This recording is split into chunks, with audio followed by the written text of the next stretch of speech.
How's everything?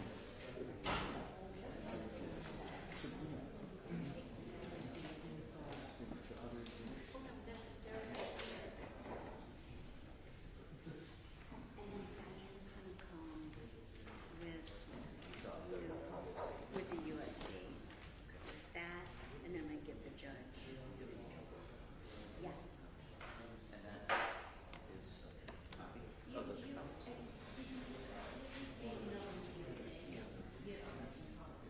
I think there are the evidence. We get all the crime scene photos. Yeah, that's true. Yeah, dude, I'll be in there.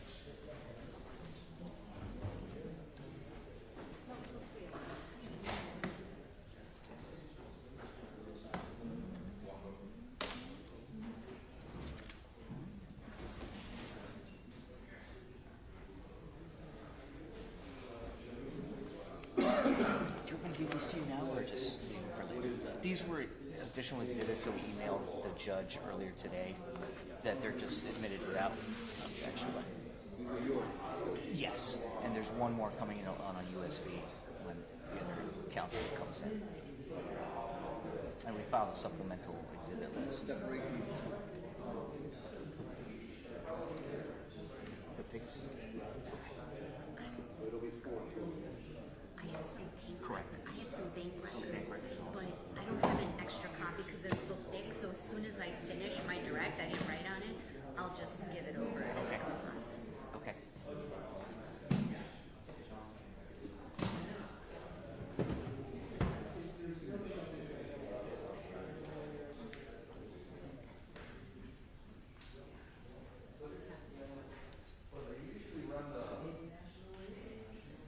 The 1, 2, 3, 4, 5, 6, 7, 8, 9, 10, 11, 12.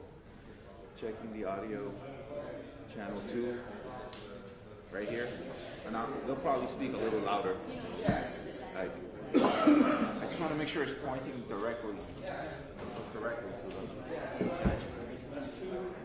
That's true. Check. How about here? When somebody speaks right here, can you hear it? How does it sound? Check 1, 2, 3, 4, 5, 6. Right.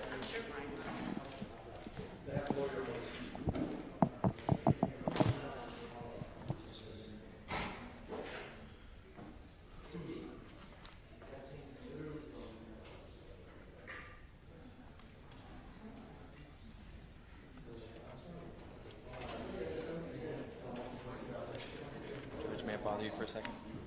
May I add one composite and two separate?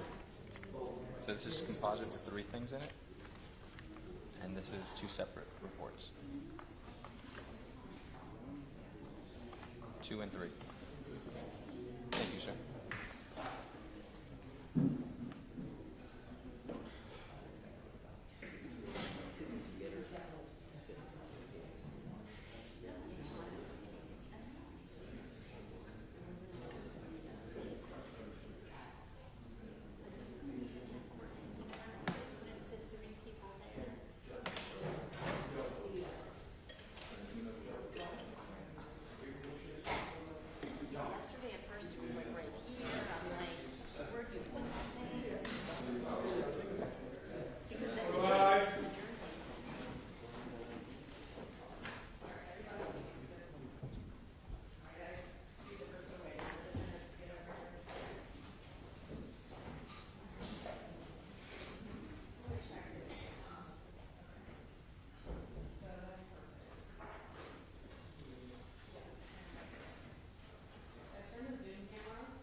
Yes, Judge. Sean Abuhoff and Kathleen Hogue on behalf of the state. Sabrina Puglisi and Frank Prieto on behalf of Courtney Clenney, who is present before the court. Good afternoon, Your Honor. So, to answer your question, Judge, in regards to the medical examiner, he'll be here at 2 o'clock. I believe we're going to allow for defense to go out of turn and call a witness beforehand. And there are a couple of items from a discovery standpoint I don't believe anybody's objecting to that we will probably move into evidence and publish to Your Honor.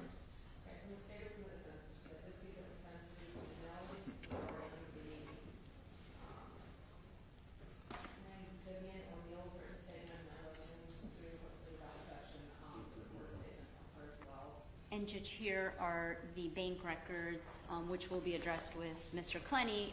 This is the copy for the court. And I've had an opportunity to review them. I don't have an objection to them. Do you have an objection to the reported statement and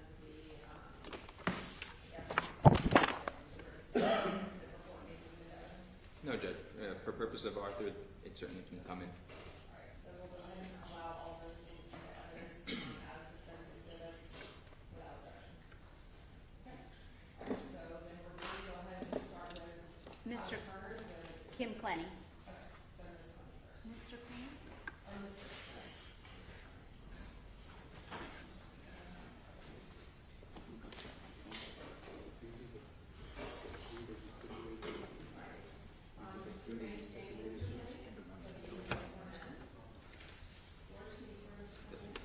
Please right hand. You swear affirm the evidence you're about to give will be the truth, the whole truth, nothing but the truth, so help you God? I do.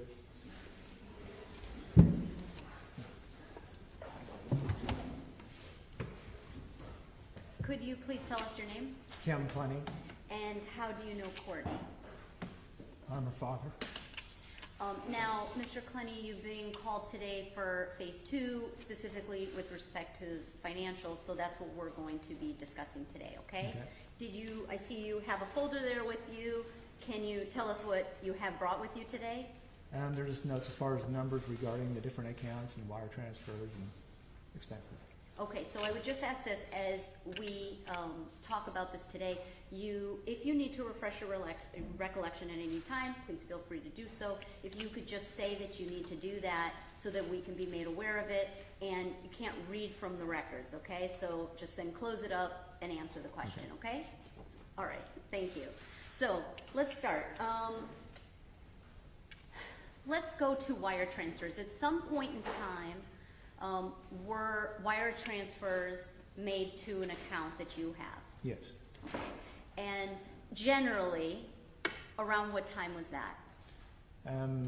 Mid-April and then early May. Okay. There were 3 total.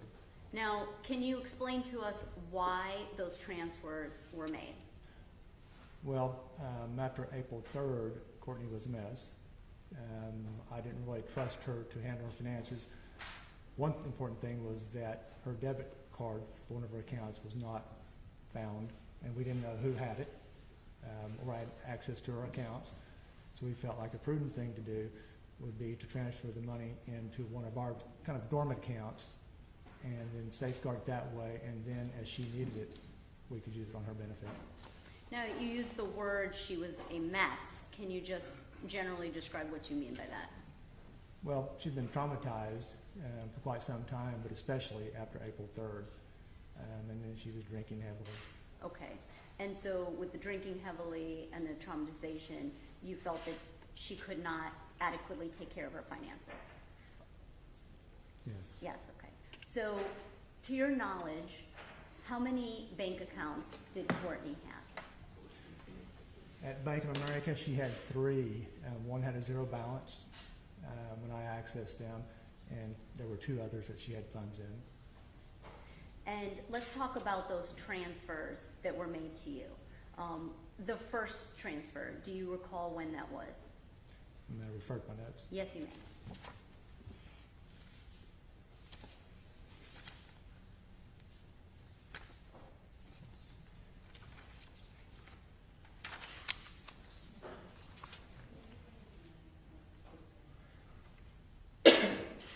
Does it seem like the I'm so told. I can lay down.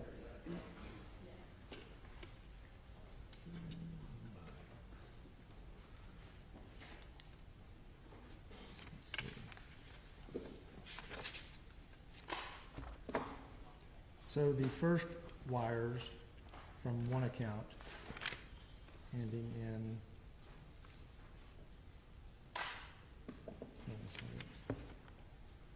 well, the first wires were on April 12th of this year. There was one wire for $121,000, one wire for $1,013,000, and then subsequently in May, there was a $50,000 wire as well. Okay.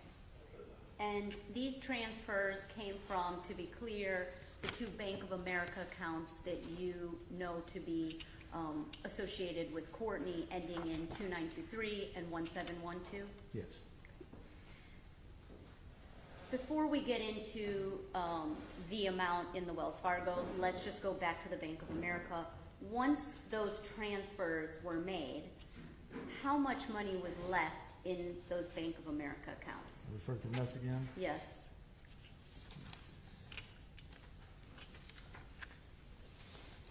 In the account ending in 2923, the balance after the wires was $4,839.24.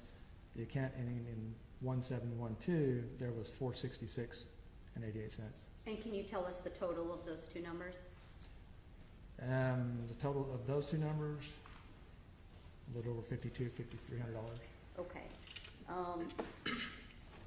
Let me take a look, because I think my math is a little bit different.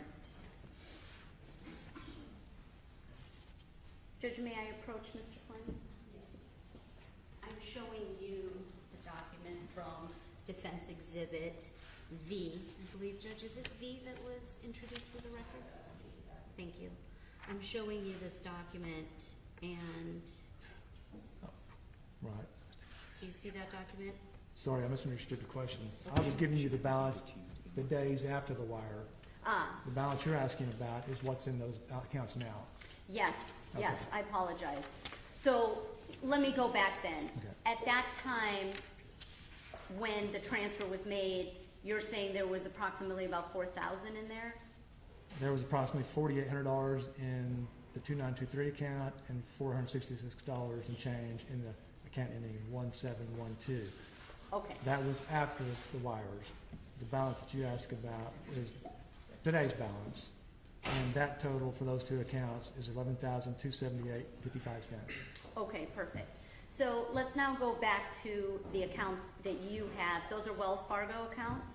Yes. And whose name is that account in? The personal, one of the accounts is personal account, is in my name and my wife's name. At the time that the wires, the first wire came in, what was the balance in that account? It was $12 and change, if I'm correct. It was a dormant account. We really didn't use anything. There were a couple of drafts, and so I transferred money in as I needed to cover the drafts, but we really didn't use that account. So that's why I segregated it for Courtney. So the three balances that were transferred in that you mentioned, it totals $1,184,000. Is that Yes, accurate? That's accurate. Yesterday, the detective testified to believing over $2 million was transferred or belonged to Ms. Clenney. Do you have any information that there was over $2 million? No, he was incorrect. And how do you know that it was $1,184,000 Because only? I did all the transfers, and I was the only one accessing the account, and I have the bank records. Now, From both banks, by the way. let's talk about the expenditures that were made Okay. from that $1,184,000. I know there's many, but let's just start with, let's say, the first big expenditure that was done. Right. So one reason why I wanted to take control of the account, because I needed the CPA to finish her income taxes. And so that was the first big expense. And I got a cashier's check. I was the purchaser, but she was the remitter. And it was for $335,818. And Judge, I would refer you to Defense Exhibit O, which is a cashier's check in $305,818 to the IRS. On this check, who is the purchaser of the cashier's check? I was the purchaser, And who is the remitter? Courtney Clenney. And why did you make Courtney Clenney the remitter? It was her funds. Let's talk about the next big expense. Okay. The next big expense, she wanted to move home, put down roots again, be close to us again. So she decided to buy a house. Okay. And And this house is located close to you? she had a contract on the other side of town, and then another house came available closer to us, and so then she put an offer on that house. And how much was the purchase price of the home? And the purchase price was $1.35 million.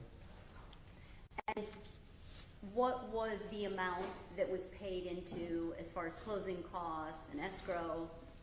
Look at my notes. Yeah, please.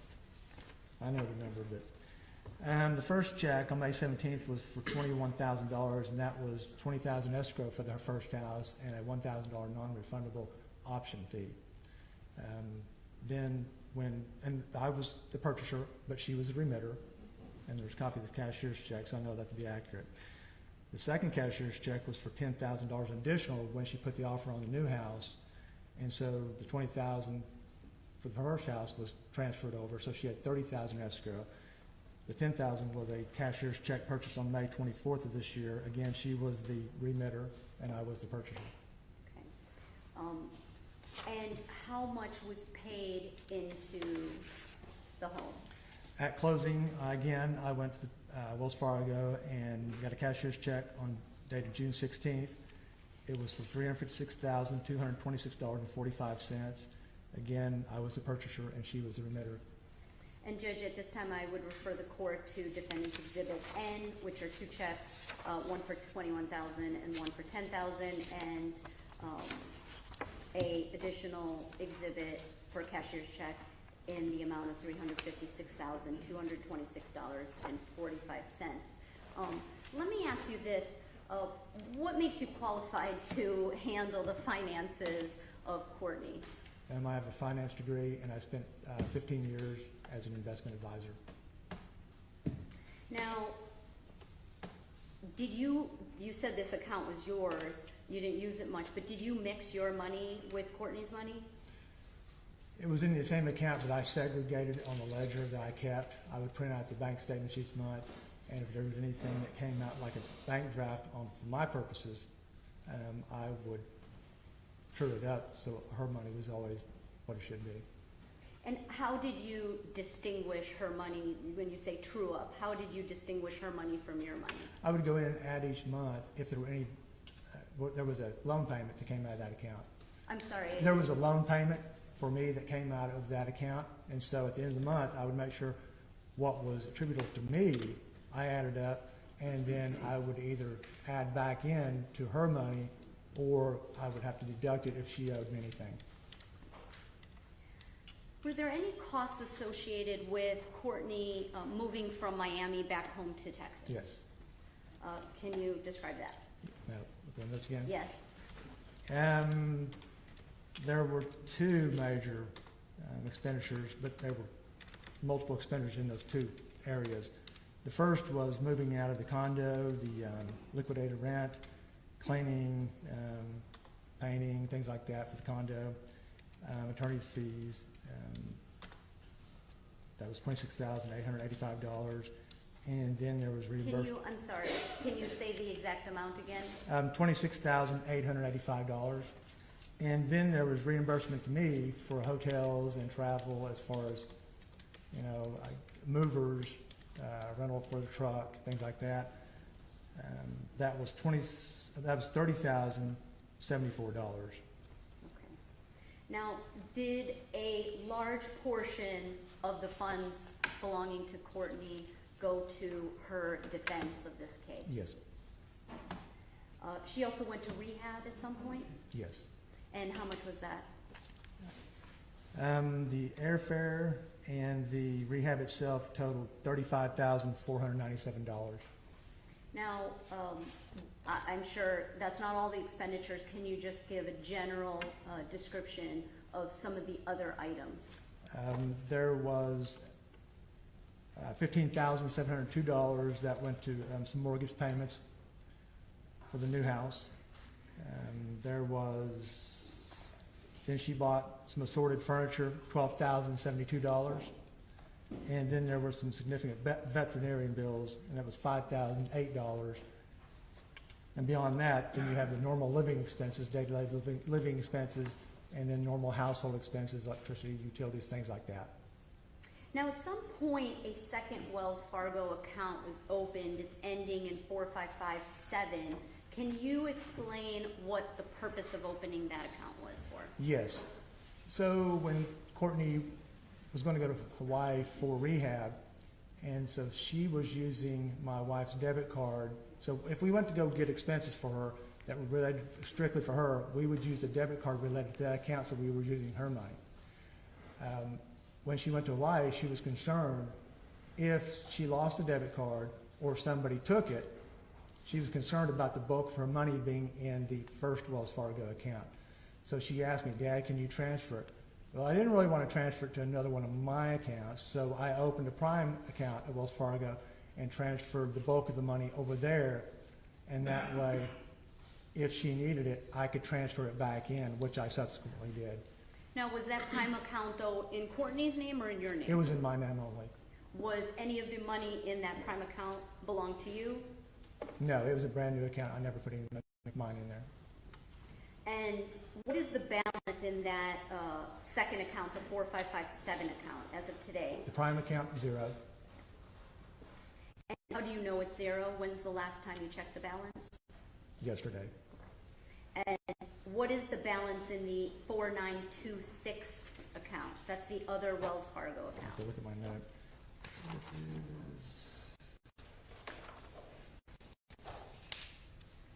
And this was as of yesterday, $126.65. Okay.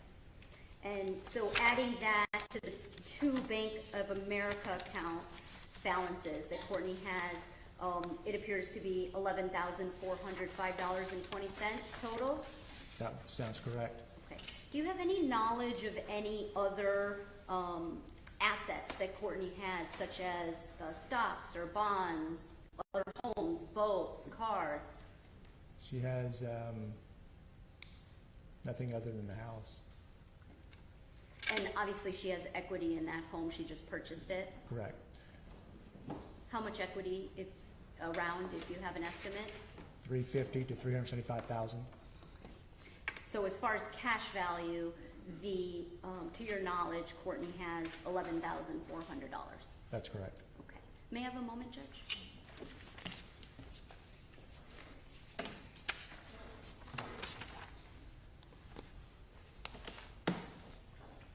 I have nothing further. Pass the witness.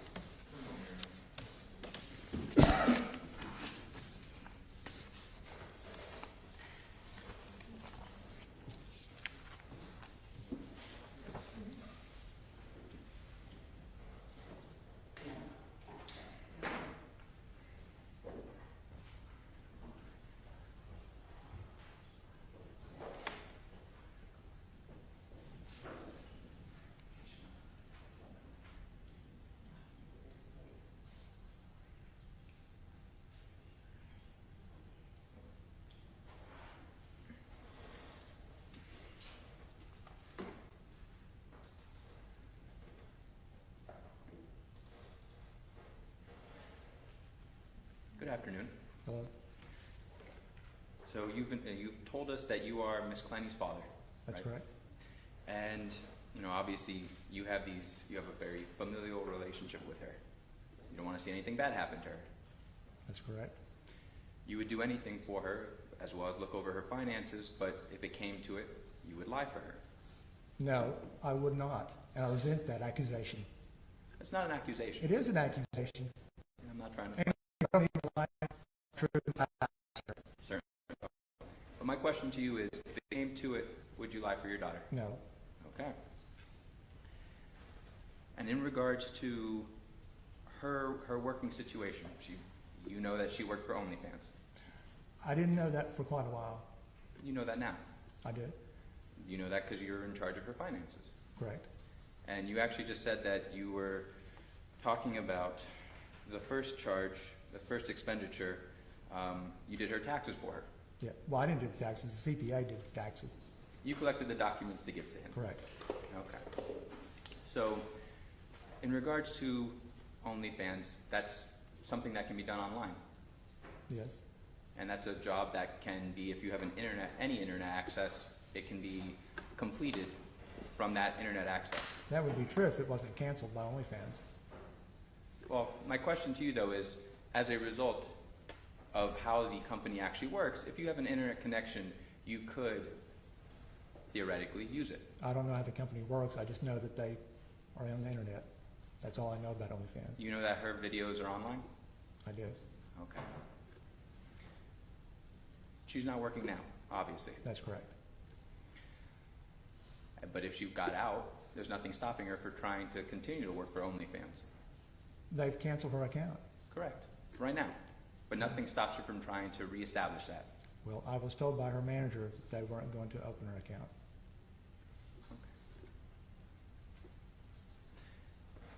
I want to talk to you about the transfers themselves, but I want to start with, there's a letter that's in evidence that you wrote to the complex that she was living at down here in Miami. Right. That's dated, I believe, April 28th. Probably. Was Courtney already out of Miami by that time? Yes. Do you know when she had moved back to, and I'm suggesting now, but you tell me, did she move back to Texas? Yes. She moved in with you. Yes. And prior to her going to the rehab center in Hawaii, she was living with you. Yes.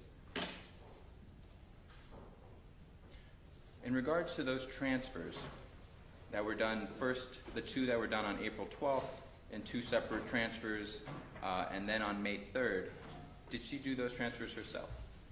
No, I did them. You did them for her. Yes. Did she know that you were doing them? Yes, she did. And you told us already that you have a finance degree and you were working 15 years as an investment advisor, right? Correct.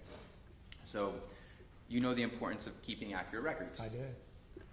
You also know the importance of, in wires, labeling what the purpose of them are for. Is that correct? Well, I don't think I labeled them. You don't think you labeled them? I don't recall labeling them. If I showed you the transfers, would it refresh your recollection?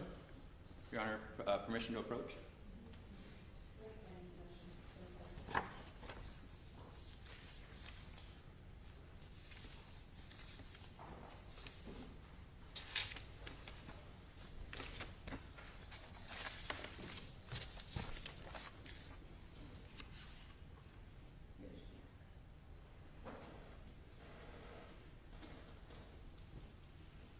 I'm directing you to these transfers.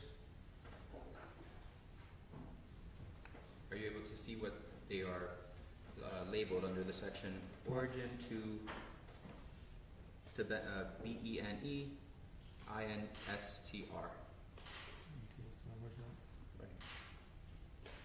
Repayment of loans. And so you see that you've labeled all three of them repayment of loans. It was just an error.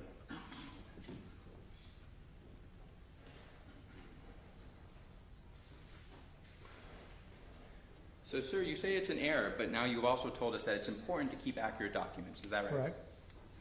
So, now what you've told us today is, you know, the purpose of this was for you to be in charge of her finances. Correct. However, back on that day, you labeled those wires repayment of loans. Right. Well, some of them were going to be all total repayment of loans, but then she needed the money. That doesn't answer my question, sir. You've labeled them two different things, one different here, one different on the day you made the transfers. Right. Are you lying then or are you lying now? I'm not lying. It was an error on my part.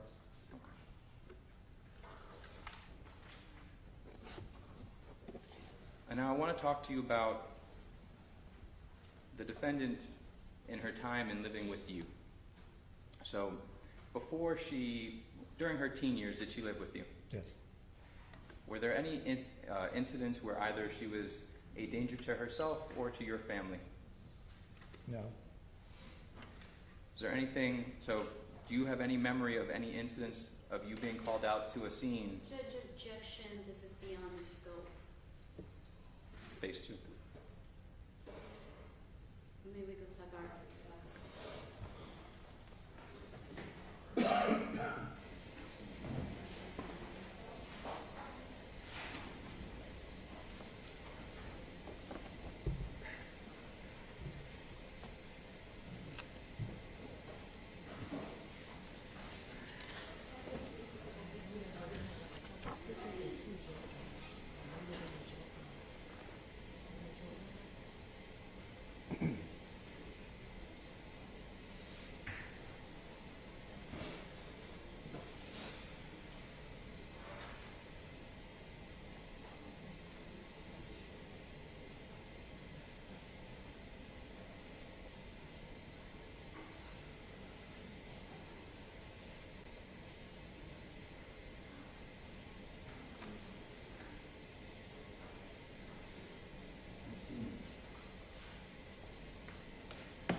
Clenney, if given the opportunity that your daughter is released, would she come back to live with you? That's an option, yes. And do you find her to be a danger to you? Absolutely not. Do you find her to be a danger to your daughter, your other daughter, No. or your No. wife? No. And are there any situations that you've had between, or that you've seen, that you've observed or been privy to between Ms. Clenney and your wife and your other daughter? I think, well, no, because I think there may have been an incident that I wasn't there. So Did you eventually learn of what happened? I think the sheriff's office may have been called, but she wasn't a danger to those two people. Do you know why nothing was done further? Judge, I'm going to object.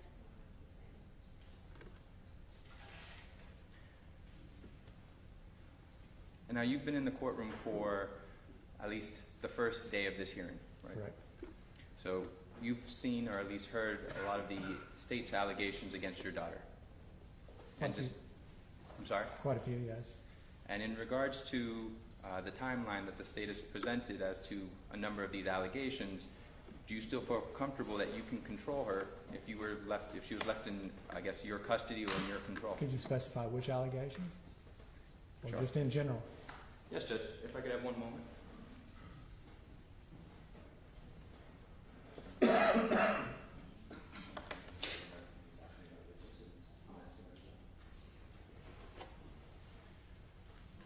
So, Mr. Judge, Clenney? I'm going to object beyond the scope of direct.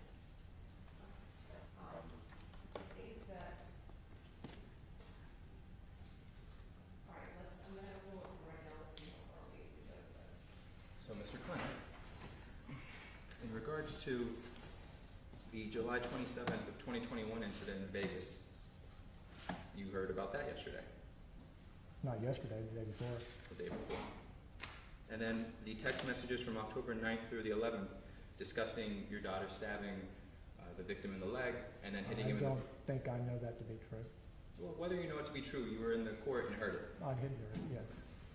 And then also in January 30th through February 1st, the state's allegations that your daughter caused this injury to the victim, slicing him to the I face. did hear it. I did hear that. And then the February 21st incident in the elevator. Well, it's obviously she's under duress. We don't know what happened before or after. Well, my question to you is, you heard about it yesterday, I heard about it the day before yesterday. the day before yesterday. And then in regards to March, the multiple conversations between your daughter and the defendant where she calls him a number of different names. You heard about that yesterday. I did hear about that, but I don't know in what context. Certainly, I'm not asking you that. So, and then obviously the incident that took place, the date of the incident, when the defendant killed the victim. You heard about that 2 days ago. Well, when the defendant acted in self-defense, I heard about that, yes. So, after hearing those incidents that the state has brought to your attention in the last 2 days, you still feel comfortable allowing her to come home to your house, that you believe you can control her? 1,000%, Okay. no doubt. One moment, Your Honor.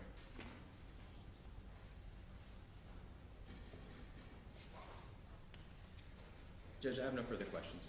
I would just move in those two documents. Thank you. Mr. Clenney, are you aware of any banking regulations that say that you must, in the memo line, put exactly what a transfer is for? I'm not aware of any.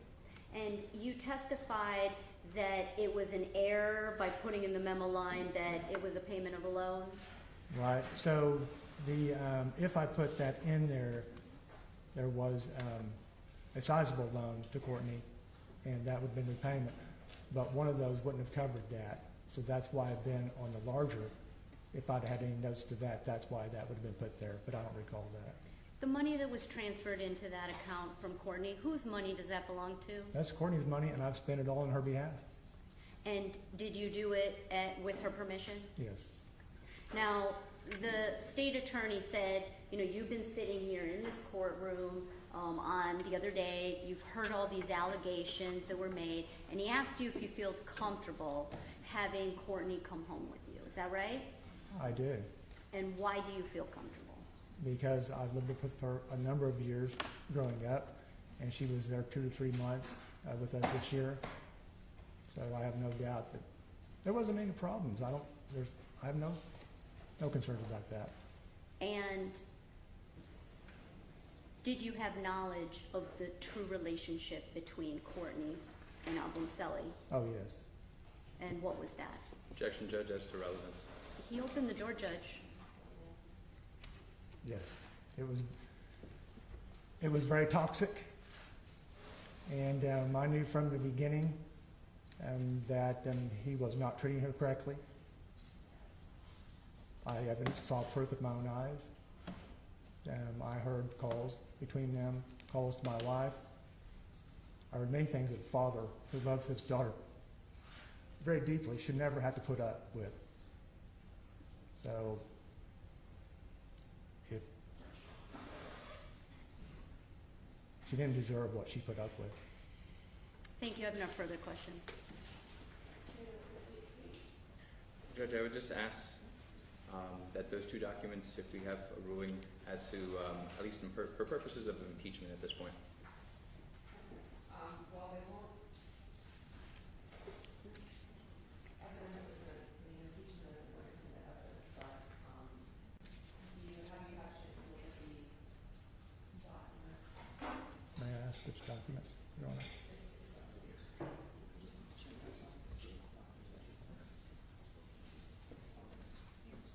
No objection, Judge.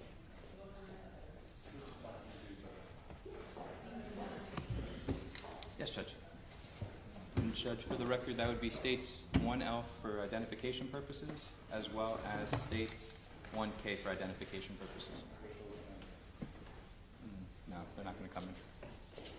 1L will become State Exhibit 11.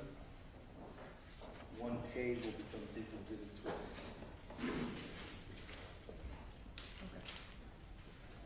So, I think that we can go ahead and proceed with the medical examiner testimony. I believe so, Judge. So the state would call Dr. Hutchins to the stand.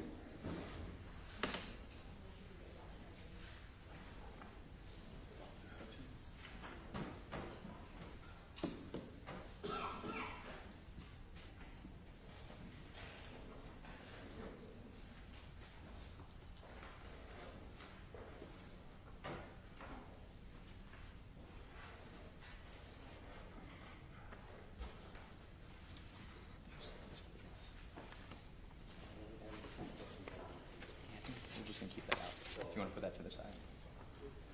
Okay. I hate how we do that.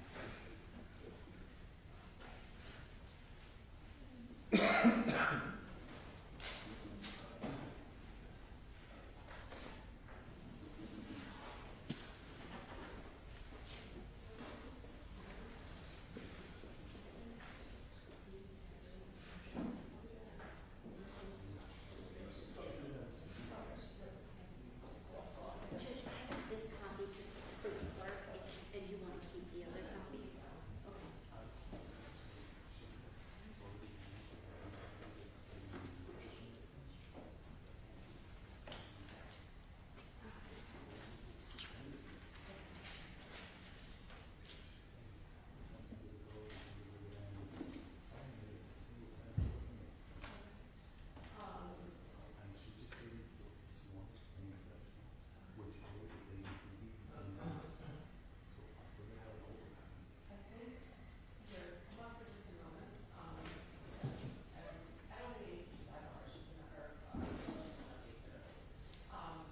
You guys want to go to the Onlyfans. George is saying that he made the defense exhibits weren't labeled on Tuesday. Oh, So let's just make sure that all of the exhibits are labeled. I don't know what, Defense exhibit label. The only one I have labeled are the ones you gave me today.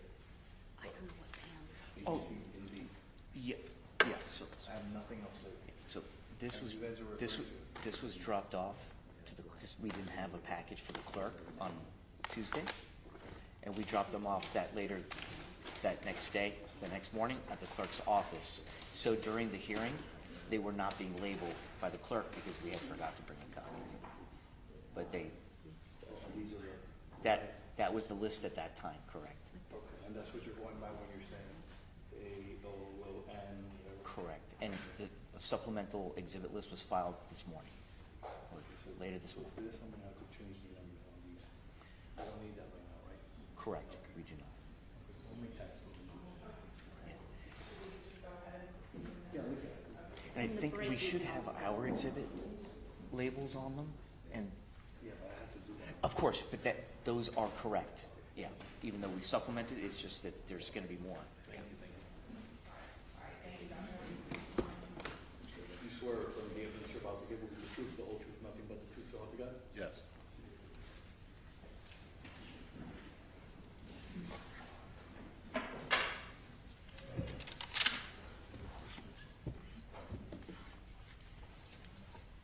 Good afternoon, Dr. Hutchins. Afternoon.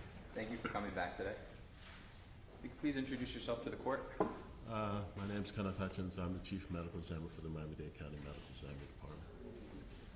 And just for the record, are we able to hear him? Yeah, a little low. Okay.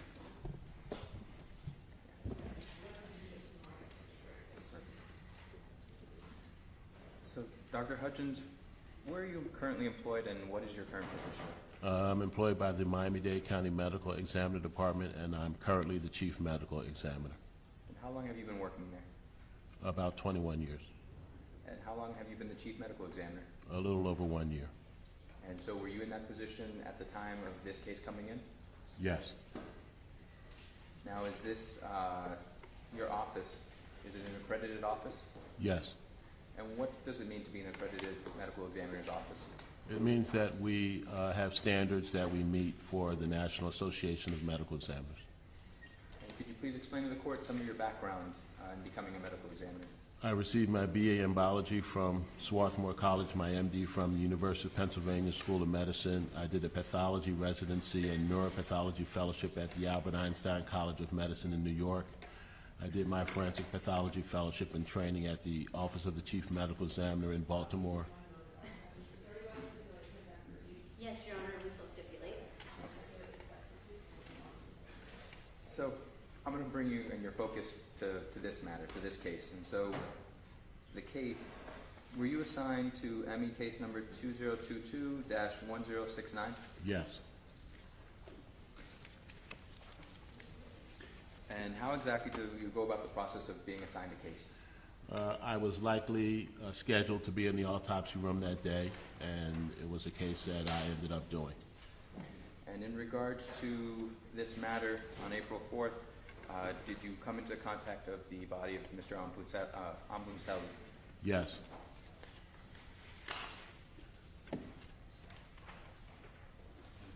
Commissioner's approach, I'm showing you what's in evidence as State's Exhibit 2. Do you recognize it? Yes. And who is that? That's the decedent, Mr. Christian Obumseli. If you don't mind, can you please publish it to the court?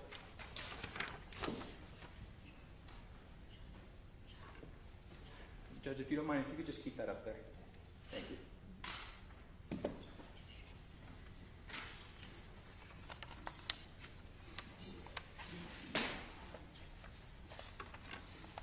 One moment, Your Honor, I apologize. Just for the record, Judge, I'm showing defense the photographs.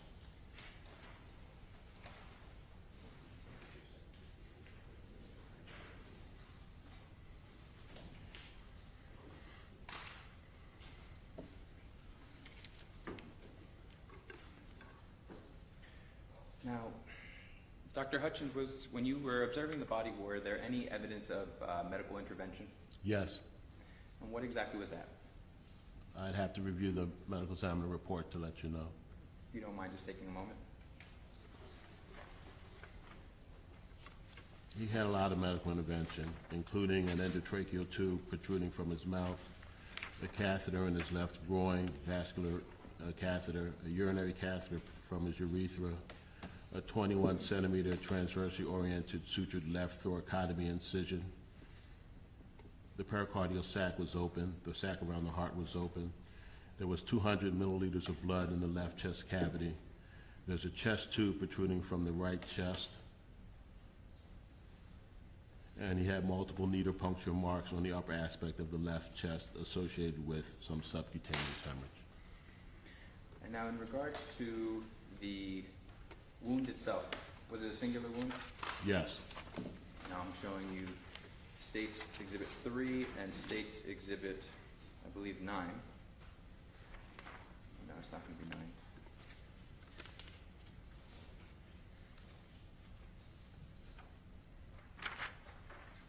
States Exhibit 3 and States Exhibit 4. First, States Exhibit 3. Do you recognize this? Yes. What is this a photograph of? This is a photograph of the sutured wound in the upper left chest. And is it the same condition that you saw that day? Yes. Please publish it to the court.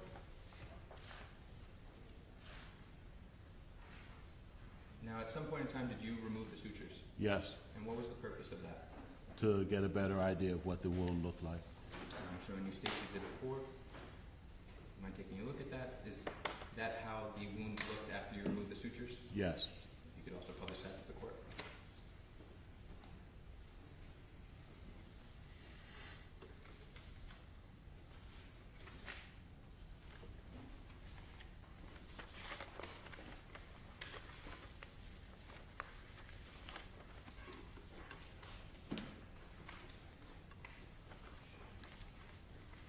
I'm also going to show you States Exhibit 6 as well as States Exhibit 5. Is this a closer, and that's States Exhibit 5, is that a closer image of that wound? Yes. And how exactly would you describe the wound? It's a sharp force injury wound that has nice, clean, sharp margins. It's extended open. It was 4.4 centimeters in length with the sutures in it, and when the sutures are removed, it's 4 by 1.5 centimeters. There's a lot of hemorrhage beneath it, and there's no contusion or abrasion around it. So that suggests that it's a sharp force injury and not some other type of injury. And is it consistent with what you would see with a knife injury? Yes. If you could also publish 5 and 6 to the court.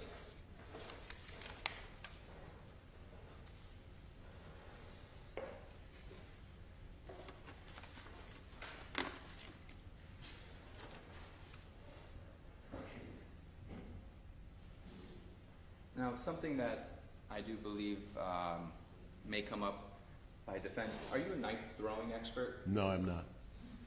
Are you an expert of someone or what knives would do to people? Yes, I am. So in regards to the wound itself, what type of injury did that knife wound lead to? It went down into the soft tissue and through the muscle and injured the right subclavian artery.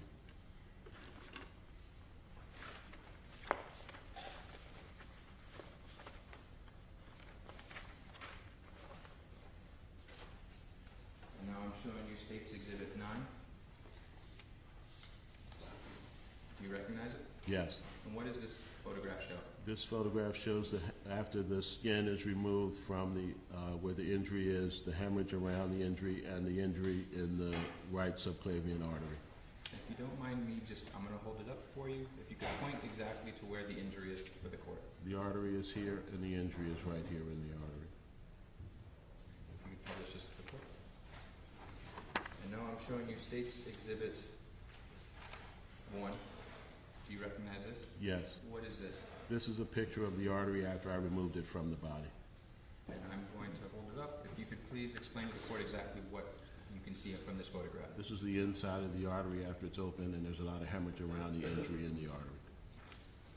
You can publish that. Thank you.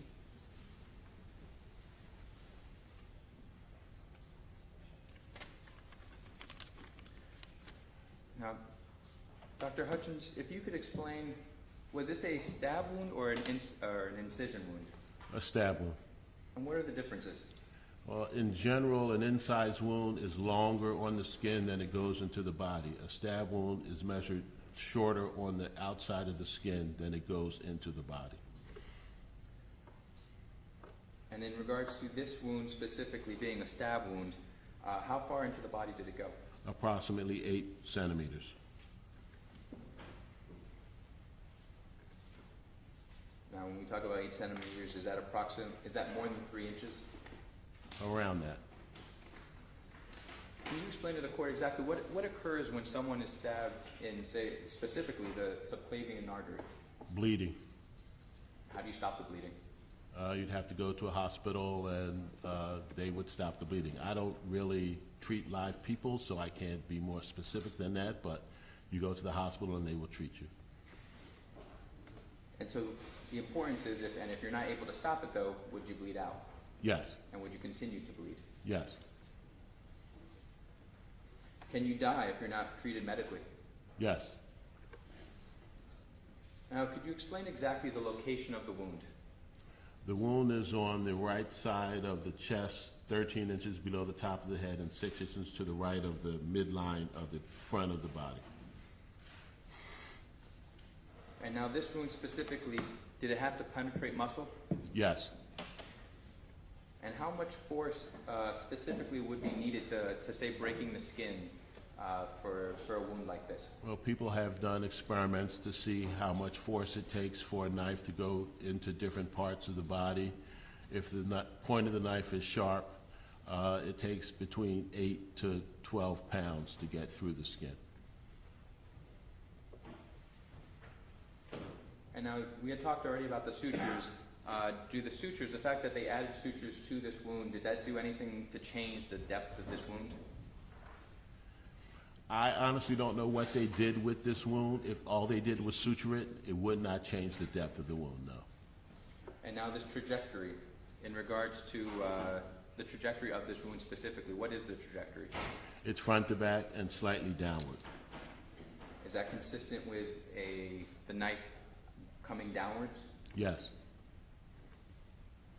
Now, there's a couple of other items I want to talk to you about that's a part of your report. Toxicology specifically that was done on the victim. Were there any substances present? Yes. What was present? Cannabinoids. Would that have any effect on the stab wound? No. In regards to, I think you also wrote in there something about cardiomegaly. Could you Yes. explain exactly about that exactly? It's an enlarged heart. His heart was 470 grams, I believe. So it's an enlarged heart, but he was a big guy, and if you're a person that exercises a lot, you stimulate your heart and it can become large. And would that have anything to do with this stab wound? No. Other than that, is the victim in good health? Yes. Now, what information were you provided in this case? I was provided information from our investigations report, and we have a preliminary death investigation report for the medical examiner from the police as well. If you don't mind informing the court, what information did you have in regards to how the victim received this wound? I'd have to read the report. Your Honor, do you have any issue if he reads from the report? I'm sorry, I didn't. No objection. Dr. Hutchins, you can read from the report if you'd like. Okay, it's a very long report, but I'll just say, it says, the offender, in fear for her life, warned the victim to stay away. The victim approached in an aggressive manner. The offender threw the knife and struck the victim on the top right chest area. The offender then called police and attempted to add pressure to the wound. Based on that information, I want to pose to you a couple of hypotheticals, but the first and the last thing I want to show, Exhibit 8. If you could explain to the court exactly what this is showing. I'll hold it up for you.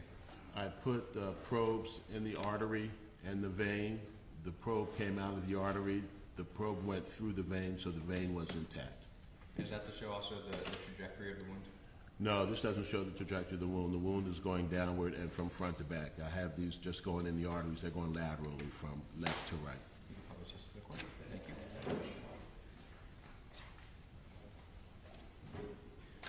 So going back to these hypotheticals, based on the information that you had in your observations, the position of the wound, the angle of the wound, the depth of the wound, does that support that the victim and the defendant were face to face when this happened? As a hypothetical? As a hypothetical. Yes. And as another hypothetical, based on the same position, observations, the angle, the depth, does it support that the victim was stabbed? Yes. Based on the same observations, does it support that at least 8 to 12 pounds of force would have been used in order to create that damage. In general, yes. And that damage being breaking through the skin, plunging the knife 3 inches into the victim's chest, and cutting through muscle, eventually the subclavian artery. Yes. Now, based on the information you received that the defendant was alleged to have thrown this knife, do your observations support that? I'm not an expert in knife throwing. If the person who supposedly did this is an expert knife thrower, and the knife is the type of knife that you can throw, I guess that could have happened. Did you receive any information that the defendant was a knife thrower? No. So based on that fact that you did not receive that information, would it support that? No. And what would you expect to see a knife do if someone just flung it at somebody? Threw it the way a knife thrower throws it, No, someone Just- that's not a knife thrower. it would just hit the body and bounce off.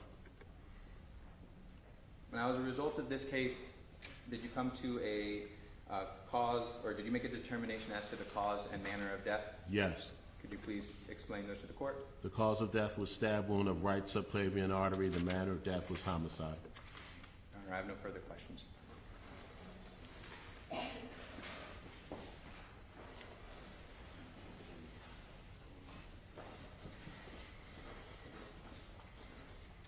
Good afternoon, Doctor. Afternoon.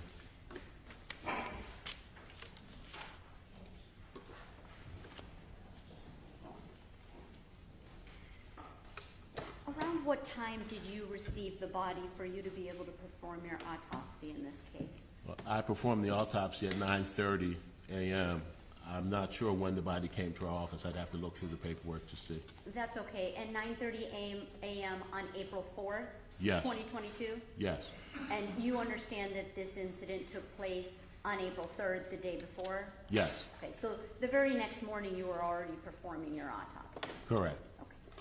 And prior to conducting your autopsy, you first read and review that preliminary police death investigation report for the medical examiner? If we have it, I do, yes. Okay, and it's fair to say that you might not always have that, right? Correct. And that's because you have to wait to receive it from the detective in a case? Yes. So having that or not having that, that doesn't really affect your ability to get started on doing your autopsy. Not to get started, that's correct. Do you know if in this case you had that report before you were able to start? Do you remember? I don't have any independent recollection. That's all right.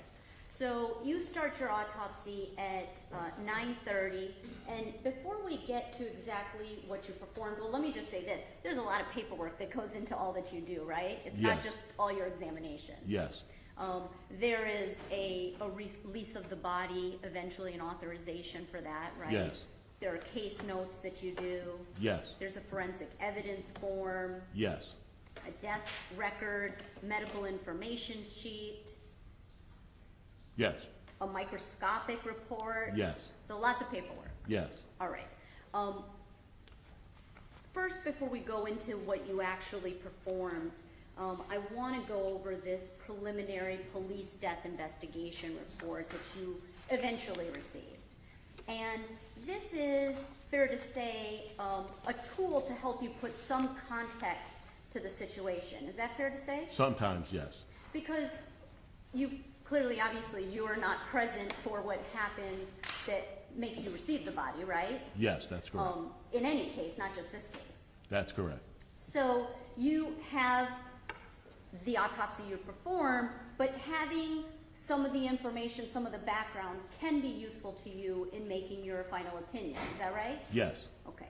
And what you learned from this report was that according to what it says, that Ms. Clenney said she was arguing with the decedent, Obumseli, when he grabbed her by the neck and slammed her onto the wall. Is that right?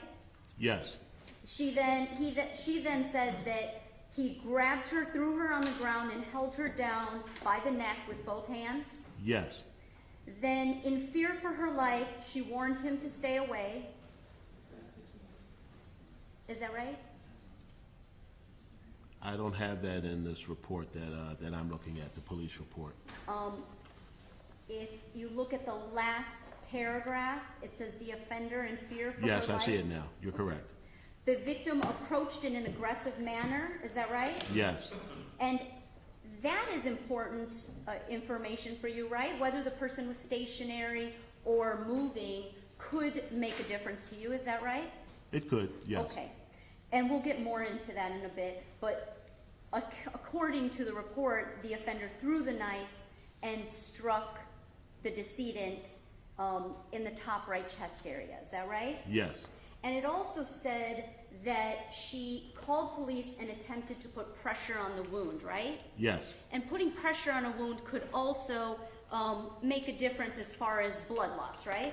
yes, it could. And we'll talk about that in a few moments.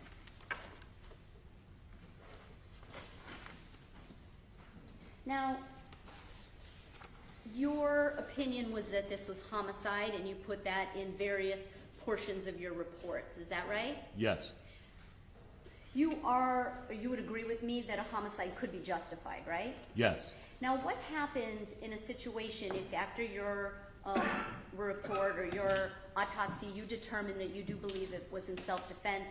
Is there a way that you document that on your reports? That's a legal thing. We don't have anything to do with that. Okay, so even if you felt it was justified, you wouldn't write down homicide justified? Correct, You would just write homicide no matter what? correct. Okay.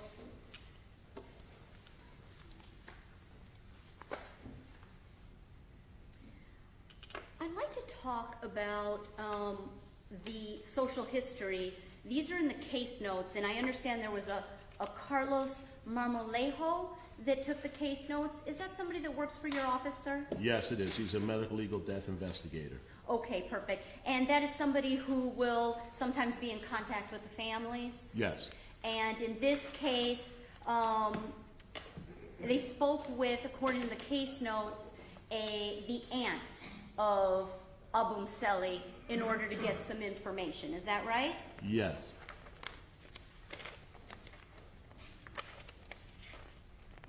And some of that information could be useful to you, obviously, whether the person is healthy or not healthy, has a medical history, illnesses, that sort of thing, right? yes, And one of the things that your office was advised was that he did not drink, smoke, or use illegal drugs. Is that correct? yes, that's correct. But in fact, when the toxicology came out, it was detected that he tested positive for marijuana. Is that correct? Yes, And I know that you're not the toxicologist that performed it, but as the chief medical examiner, you do review that toxicology and you sign off. Is that right? correct.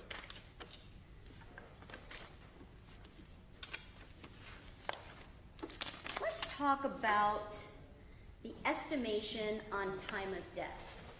Is it fair to say that you cannot with certainty state when the stab wound occurred in this case? That's correct. And obviously, one, you've already said you weren't present, right? Yes, But it's also very difficult because there are many variables that go into that. Is that right? yes, that's true. So, for example, as somebody is losing a lot of blood, it will have different physical effects on a person's body, correct? Yes, So, in this case, the subclavian artery was hit. That is something that's going to lose a lot of blood, right? yes, And so, when a person is losing a lot of blood, the various physical effects they may feel could be chills, right? They get cold. they could, yes, Loss of feeling in their limbs. yes, They might have problems speaking as they start to go into shock, maybe, yes, and then lose consciousness. yes, And the rate of loss of blood can be affected by, for example, how big the person, their body type, right? it could be, yes, What about if pressure was placed on the wound versus not placed on the wound? yes, that could affect the amount of blood that is lost. And the usual progression of blood loss will be that the person might be speaking, then move to nonsensical speaking, then kind of just making kind of noises until they lose consciousness. Is that right? That could be something that could occur, yes. Now, did you listen to the 911 call in this case? No, Okay, are you aware that Mr. Obumseli, first of all, 911 was called at 4:58 p.m. Are you aware of that? no, Okay, and were you told by anybody that when 911 was called, he could be heard saying, "I can't feel my arms"? no, Okay. If you heard, though, or you understood that information, that would appear that he wasn't at the point where he was at unconsciousness yet, correct? that's correct.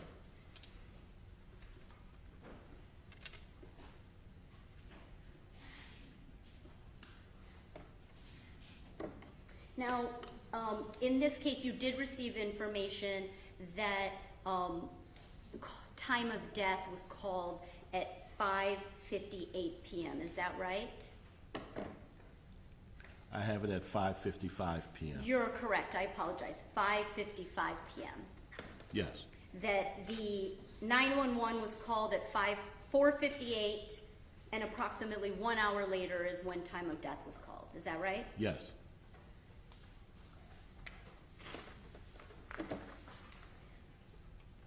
I'd like to look to your autopsy protocol and dictation. This is really the substance of your examination, right? Your report? yes, And the first thing you do is you conduct an external examination of the body. yes, And I understand here you had put no fractures, lacerations, or deformities of the extremities. Let me ask you this. Can you explain what the difference between a stab wound and a laceration is? a laceration is a tear in the skin from a blunt force injury. So a blunt object hits the skin, it tears the skin. So when you look at the injury, there might be an abrasion or contusion around it because the skin was struck by a blunt object. It tears the skin, so you have tissue bridging going from one part of the skin to the other. These are small vessels that don't get torn when the blunt object strikes the skin. A sharp force injury cuts the skin. You don't get abrasion or contusion around it, and you don't have tissue bridging because those little vessels are cut. Okay, so that's the difference of why you wouldn't call the stab wound to the chest a laceration? Correct. Okay. You did notice, though, that there was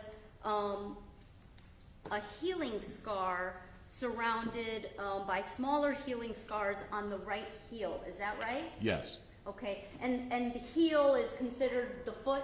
yes, Okay. You didn't notice any healing scars on legs, did you?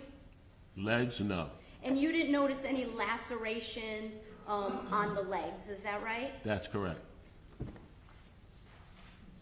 If you had, you would have documented, right? That's what this portion of your report is for? Yes, Okay. Now, the internal examination, I'm sorry I didn't understand half of what you said of all the things you did. Obviously, I'm not a doctor, but there's a lot of things you have to do, right? You have to weigh the lungs and the spleens, and you do all these different tests, is that right? yes, And that's just normal protocol in any of these cases? yes, And you do that because obviously you want to make sure you do everything you possibly can in order to make a proper determination as to cause of death. yes. Now, your opinion in this case was that the wound was not caused by the throwing of a knife, correct? I'm not an expert in knife throwing. I don't know whether the person who's charged with this is a knife thrower. As a hypothetical, my opinion is it was a stab wound.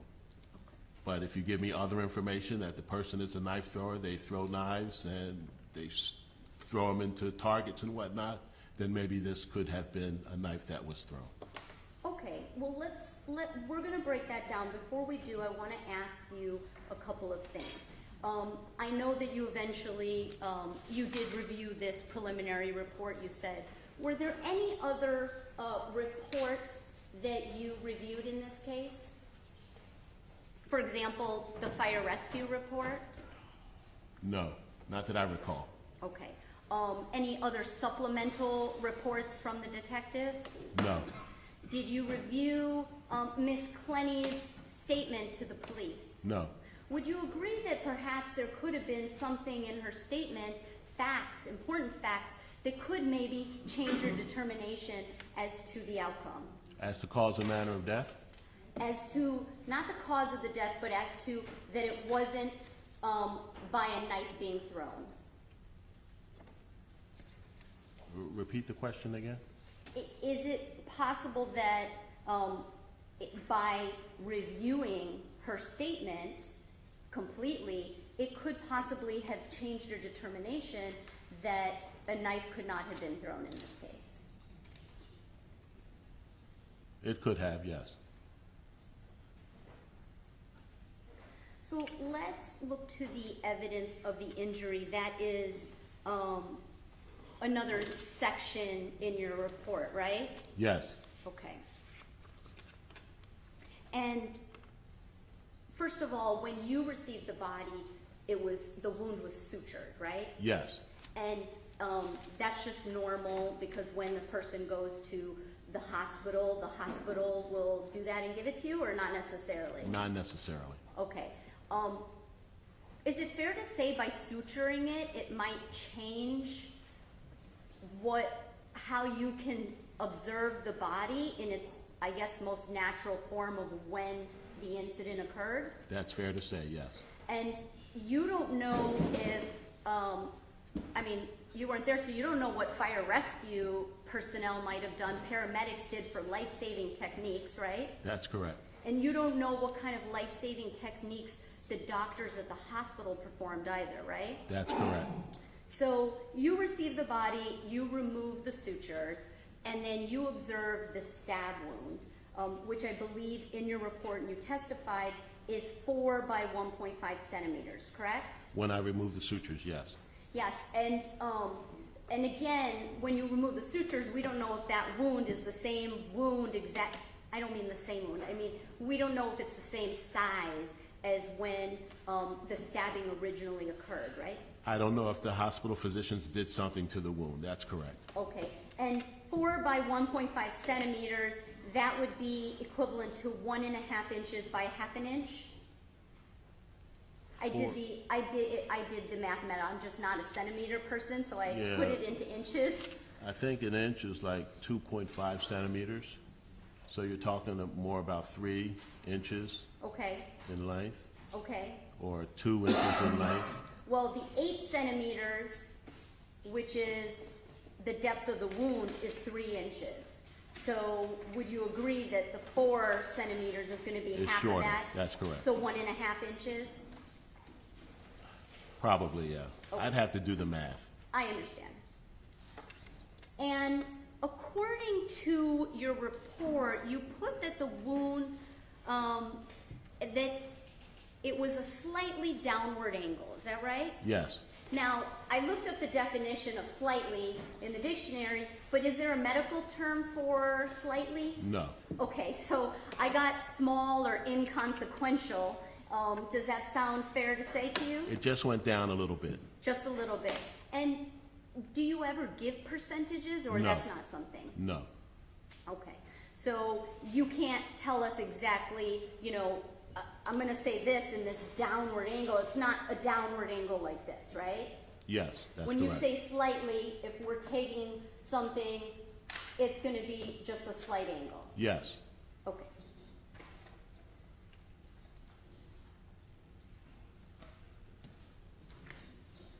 Now, do you agree that when a person, if somebody were standing face to face and stabbing somebody, would you agree that it would depend on the height of the individuals, of the two people? The injury? Well, potentially, how slight it goes in. It could be based upon the entry wound could depend upon the height differences of the two people. When I describe wounds on the body, we're looking at the body in anatomic position, lying on the autopsy table. When something happens to a person, if they're shot or stabbed or beat, they don't stay in anatomic position. They move. So I can't tell you in what position the person during the stabbing was in and in what position the person being stabbed was in. They could have been bending over, they could have been bending back, they could have been on their knees. I don't know. Okay, that's fair to say. So it would be clear that you don't know if, for example, Obumseli was leaning forward and going to aggressively attack Ms. Clenney, right? That's correct. Which would then move his body forward and could affect the angle of how a knife goes into his body. That's correct. Also, the fact that she's 5'8" and he's 6 foot, which is a 4-inch difference, that's not something you're taking into consideration in your examination. That's correct.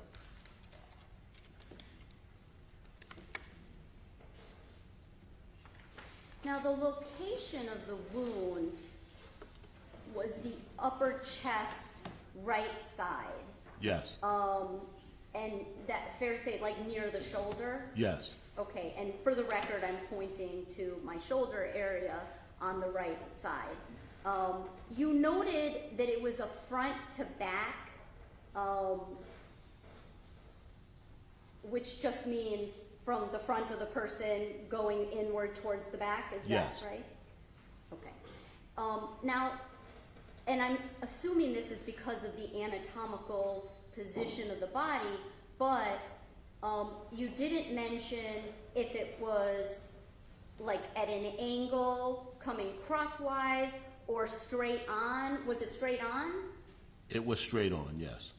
Okay, so if hypothetically Courtney is right-handed and the wound is on the right side and she did stab him versus throwing the knife, she would have had to have been offset from him to be able to put the knife straight into his right side, right? It depends on how he's standing. If he's just standing in anatomic position, yes. If he's moving, I cannot tell you in what position the person who was stabbed was in or what position the person who was doing the stabbing was in. I can just tell you what I see on the body. Okay. And in your report, you document that the wound is approximately 8 centimeters, which we said was 3 inches, right? Yes. It's about 3 inches. You understand that the knife was removed before the paramedics arrived? Did you know that information? I didn't know that information. I did see a picture of the knife. Okay. And let me ask you this, because if a person were to, and the testimony from Courtney was that Obumseli removed the knife himself. If a person is in shock from having been stabbed and they go to grab the knife, it is possible that the knife could be pushed in a little further. Would you agree with me? I'd agree with that, yes. And it would be impossible to know exactly, I mean, you couldn't give a certainty as to how much exactly it could be pushed in, right? I can't know.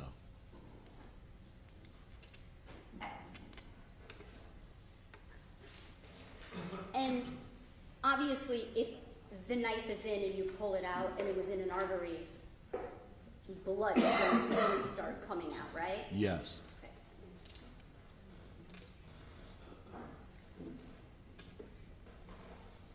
Now, you mentioned that the pressure used to have the force to put a knife into a body would be 8 to 12 pounds to get through the skin. Is that a fair statement of your testimony on direct? People have done experiments on cadavers, putting knives through different parts of the body, cartilage, bone, skin, and they have described it as being 7 point something to 11.9 pounds to go through the skin.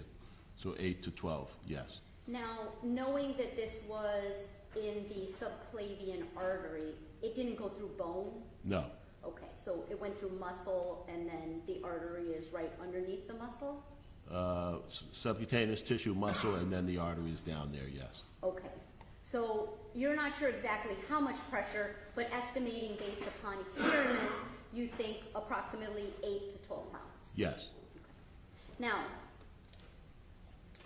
that's quite a bit of pressure. Would you agree with that?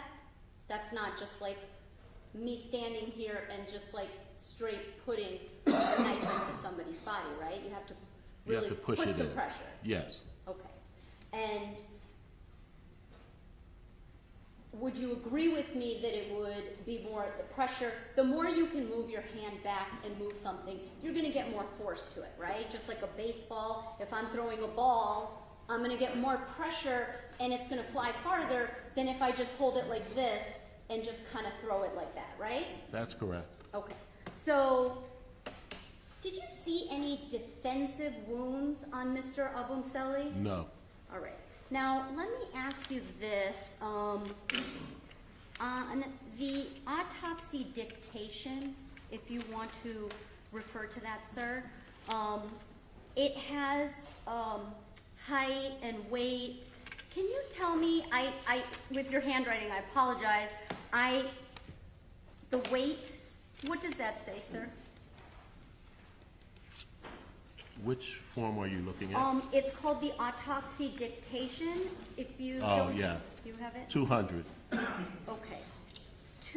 That's a 2, that's a 0 and a 0. It looks like Yes. a 2-6. No, it's 200. Okay, and what's the 2-7 underneath it? It's BMI. BMI, okay. So 200. And if I told you that Courtney was 150, then the decedent Obumseli had 50 pounds on her. Is Yes. that right? Yes. And 4 inches. Yes. And as you say, like, having to go back and pressure and everything like that, you didn't see anything from Obumseli of putting his hands up or anything like that? I didn't see any defensive injuries on his arms or hands, no. Okay. You would agree that somebody who is 6 foot tall has a farther reach than somebody who is 5'8"? Depending on the length of their arms, yes. Okay. Now, would you agree that it's also possible to, for somebody stabbing somebody, they could possibly have self-inflicted wounds? Isn't that possible? Yes. And that's because I think they call it slippage, right? Because of so much blood, the knife could slide back and it could cause cuts on the person's hand, right? Yes. Okay. I'm sorry. Judge, if I can have a moment.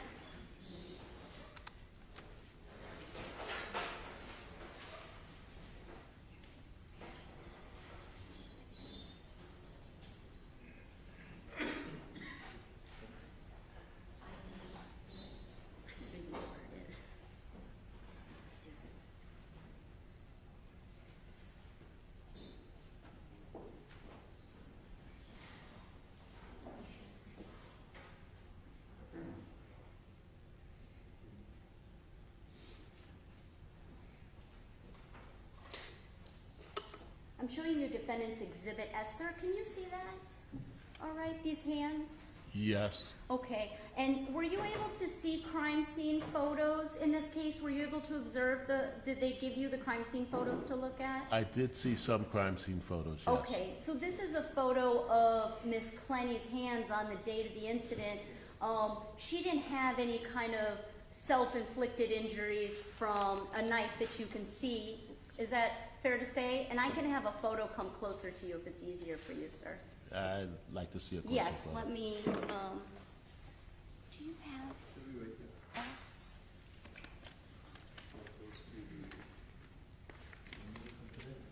Yeah, the ones from, yeah, thank you.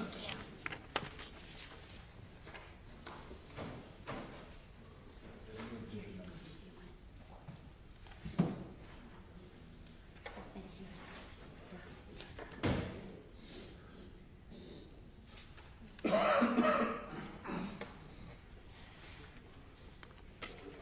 Thank you. Having reviewed the photographs, were you able to see any wounds on her that would be consistent with slippage of a knife? No. You can, hold on, just wait 1 second. Oh, can you turn to the next one, please? Oh, here. Thank you. Now, you received photos of the knife. I think you said you I saw the saw knife? photos of the knife, yes. Okay. And from your examination of the wound, would you be able to say how sharp the knife was? By just looking at the wound? Yes. No. What about, you see this knife, this kitchen knife, can you tell how thin or thick the knife is by your examination? By looking at the wound itself? By looking at the wound, yes, sir? No. And what about by examining the knife itself? Are you getting at whether I can tell whether that was the knife that did this particular thing? Well, let's assume it is. Okay. I don't think there's any a disagreement with that. So my question would be, if you had the knife to examine, would that help you in determining whether it is thin or thick or sharp Yes. or dull? Now, you would agree that a knife that is thin is able to penetrate deeper into a body than one that is dull, right? One that is sharp would be... Yes, one that is sharp, Yes. excuse me. Yes. But not just sharp, one that is thin versus thicker is what my question really was. Well, it depends on how sharp the knife is, not Okay. necessarily thin or thick. Now, in this case, this is the Global Cromova stainless steel knife, GS14. It's a very sharp and thin knife. Did you do any research into this knife before No. you made your determination? No. Did you get any information on the weight of the knife? No. You do understand that the weight of a knife can make a difference when it is thrown through the air, right? I'm not an expert in knife throwing. Are you aware that the distribution of the weight can make a difference on the rotation of the knife in the air as it is thrown?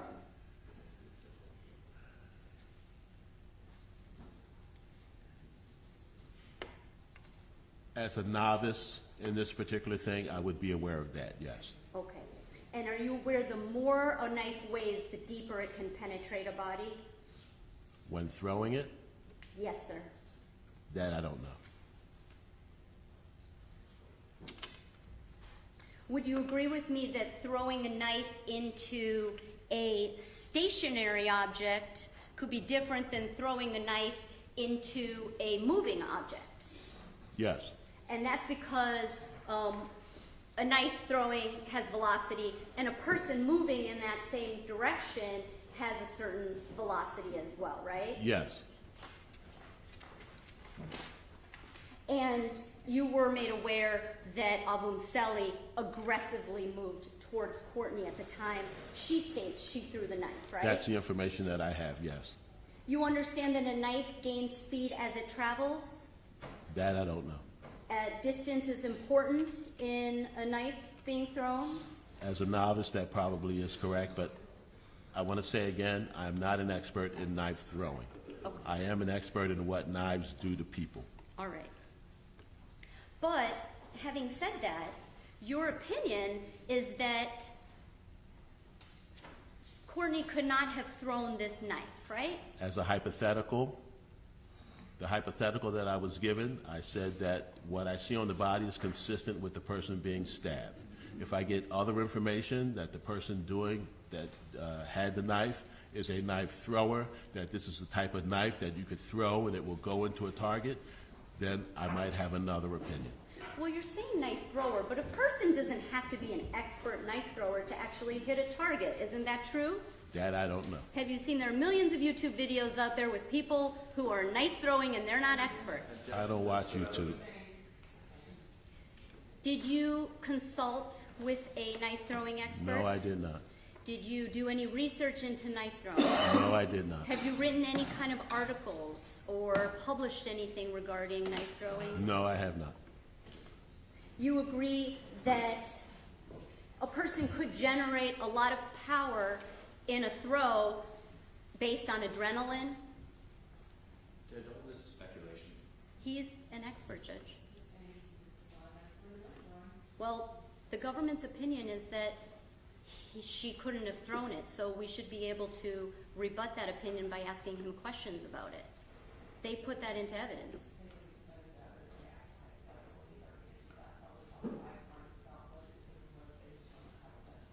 So, sir, you cannot say that Courtney Clenney did not throw this knife, can you? That's correct. And your autopsy was performed on April 4th, and I know the toxicology was signed off on May 2nd. Is that correct?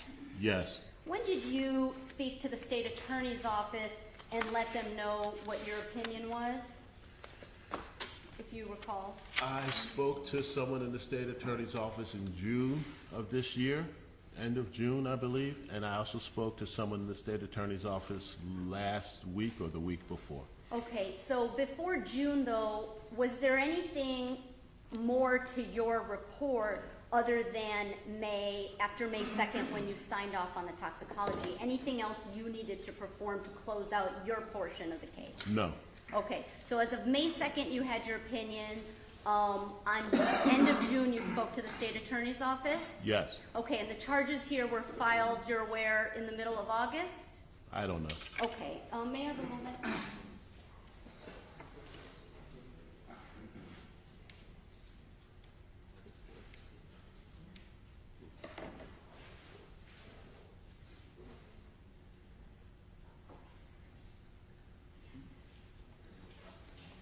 Sir, all your testimony, your conclusions, they're all documented in your report, is that correct? In the autopsy report? Yes, you've documented all of your conclusions in your report. I documented the autopsy in the report, Okay. yes. I noticed that there's nowhere in your report that says your opinion on the hypothetical was that the knife couldn't have been thrown. Is that something that would go into a report? No, it would not. It would not, and there's no reason for you to file any kind of supplemental report in That's this correct. case? Okay. This report has cause of death. The death certificate has cause and manner of death. If you have other information that, I don't have anything to do with, whether it's a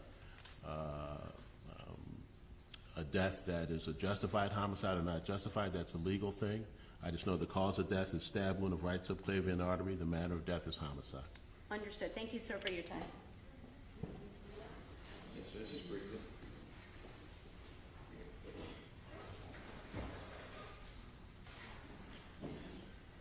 So Dr. Hutchins, the defendant gave a statement in this case, and if she was to tell you, and this hypothetical was posed to you, that she's 10 feet away, so roughly as far as I am from you, and she used the word flung the knife, and you weren't provided any further information that she was a knife-throwing expert, is it your opinion that she could not throw the knife? She said she flung it. Flung it. I would say that that is not something that could have happened given the injury that this person has. No further questions, Judge. Any other speaks? From the state, yes. Yes.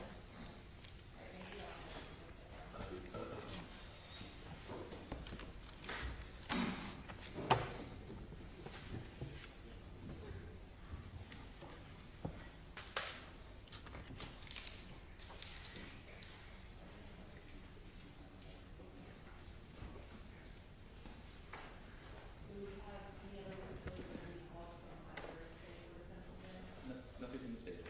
Nothing from the defense. The state's going to rest.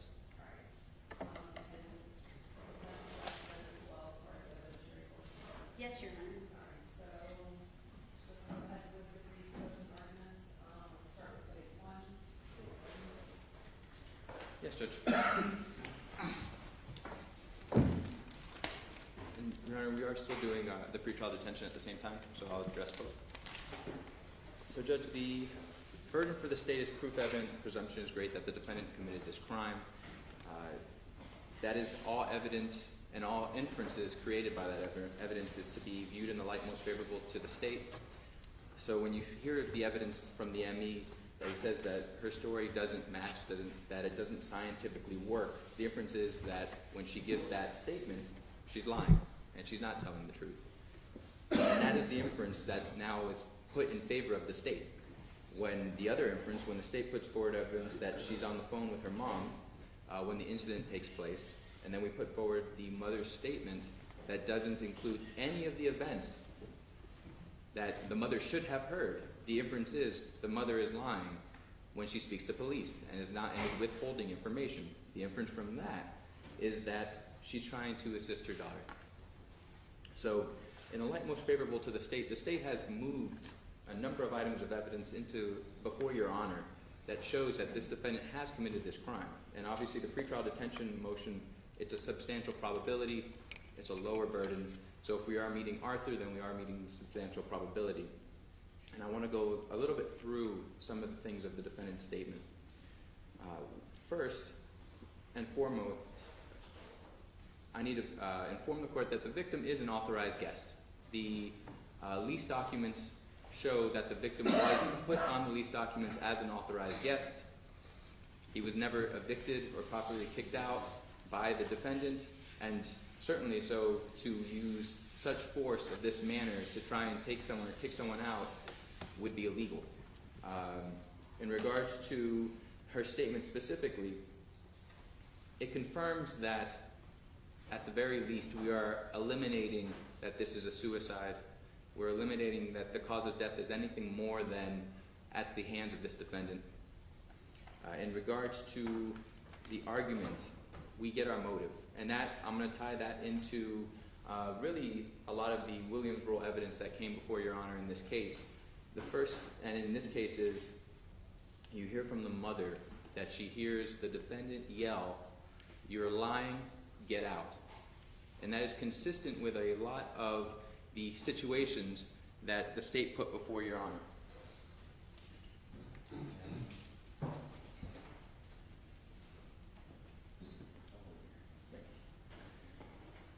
So, Your Honor, in July 27th, that's the Vegas situation. That is specifically showing and why that event takes place, which is documented inside of the report before Your Honor. The defendant is mad because he doesn't go to bed with her that night. When you talk and you move forward to the October 9th through the 11th situation, where there's the stab wound to the leg, that he's beaten with the phone to the front and back of the head, her only reason was, and she writes it in a text message, "It's because you're pissing me TF off." The January 30th, 2022 through February 1st, which is the slice to the face, and you have the text messages about enjoy the hospital. That's talking about him gaslighting her, not answering her text messages, and she specifically says, "I have to continue to explain to you how to act."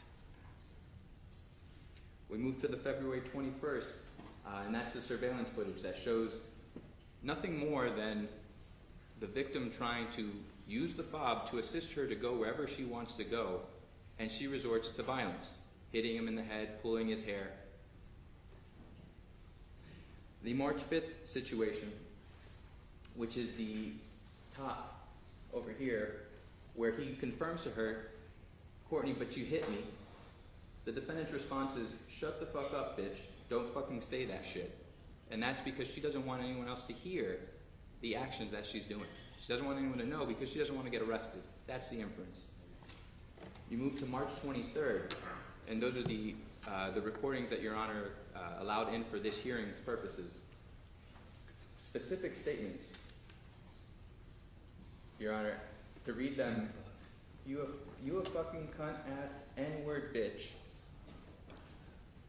Shut up and let me fucking slap you, dumbass. And you're an N-word. And why do those happen?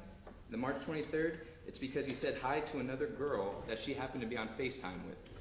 And so it's another situation of jealousy and not doing what she wants. You can put it down.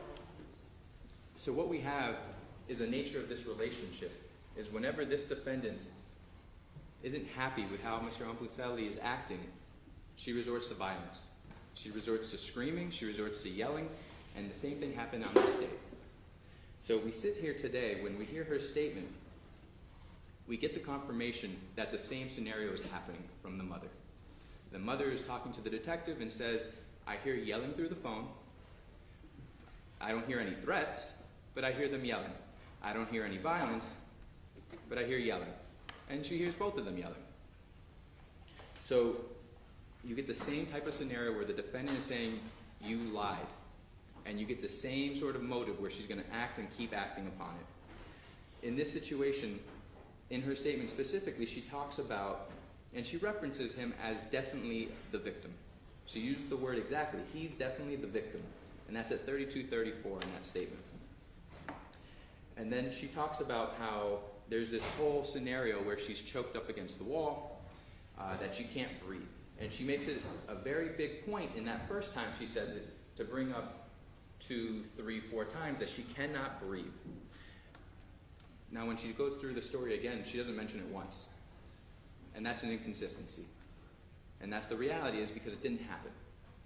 So when she said she's then brought down to the ground, and these are all during these times, so at the point in time where she's now brought down to the ground and she changes this, she says she now changes it from grasping at her neck and holding her to where she can't breathe, it's an open hand. So that's an inconsistency. She then talks about how after this apparent attack, she's able to get away, get her phone, and talk to her mom. What's interesting about that is she then immediately goes and sits next to where the defendant is. How does that make sense? This person who apparently just choked you, attacked you, you're going to now just sit next to him. You're not going to call 911. You're not going to try to leave the apartment. No, you're going to just sit next to him. That's inconsistent, Judge. That doesn't make sense. So she's sitting next to him and she's talking about, and this is where you heard the statement from the mother where he's following her around and they're yelling at each other. When we talk about this whole point in time where she's on the phone, the defendant says this angered the victim. And at that point in time, he's trying to grab the phone from her, so she grabs the knife. What she makes very apparent is her location. She says, so in the photograph that Your Honor has, it shows the knife at the corner edge of this kitchen. She would have to travel close to 8 feet to get to where the refrigerator is, which she says she's in front of the refrigerator, which would mean she would be traveling back to where the victim is. Again, that doesn't make sense unless you're coming to attack somebody.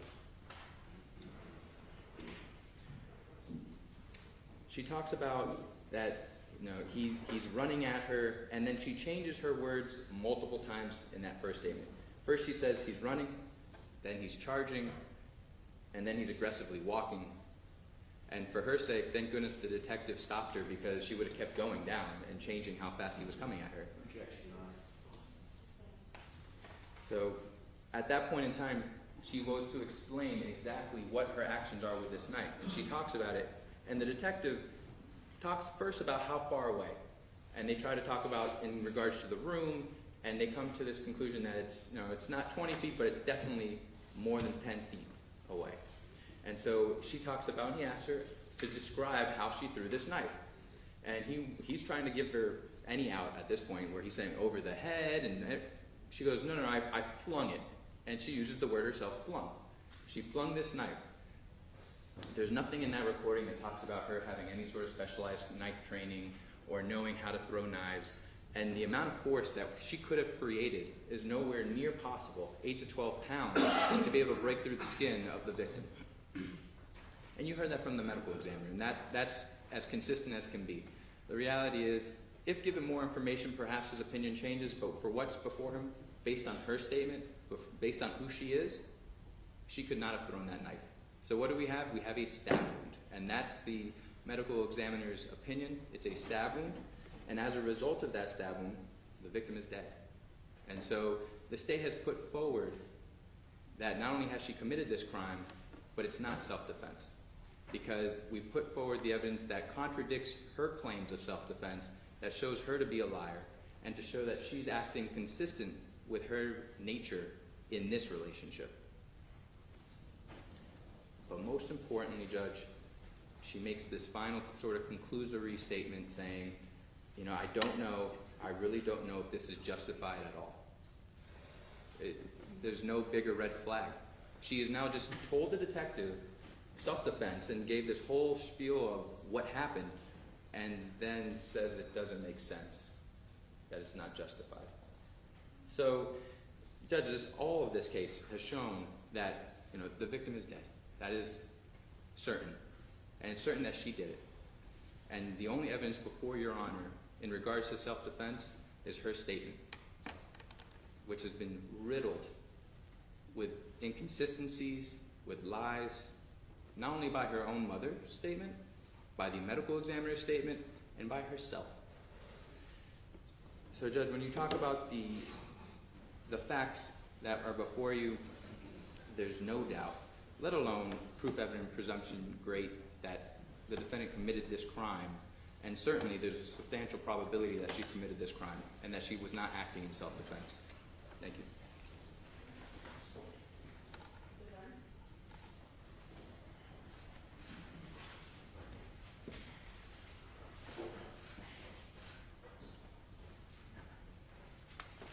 May it please the court, good afternoon. Stay. Judge, a brief apology. We had prepared our summation prior to receiving information that the state was calling witnesses. So the presentation that we have prepared is lengthy, but we will speed through the stuff because we do know Your Honor took the time to go through all of this, and we're just going to highlight some things, but where we can, we will make it more brief. Thank you, Judge. Obviously, the court's very familiar with what the state's burden is in an ARTHA hearing. Is the highest burden that we have in any system, civil or criminal. Proof, evidence, presumption, great, higher than beyond a reasonable doubt. It is the highest standard. The court is very aware of these things and has all the case law that we would cite to that. The state judge has failed to present proof, evidence, presumption, great for second-degree murder.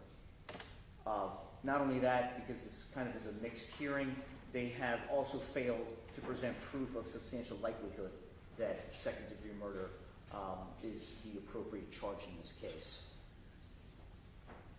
In order to prove second-degree murder, Obumseli is dead. We can stipulate to that. The death was caused by the criminal act of Courtney Clenney. That's a disagreement that it was a criminal act. There's evidence of self-defense here to rebut any of the state's evidence. And the unlawful killing, again, if it's self-defense, it is unlawful. One of the biggest hurdles the state has here is demonstrating a depraved mind without regard for life and human life. We'll talk about how that's defined in the case law. Just the definition of what an imminently dangerous act is. The depraved mind portion, which the state fails miserably on, is that this was done with ill will, hatred, spite, or evil intent. The evidence taken in the light most favorable to the state shows that this occurred,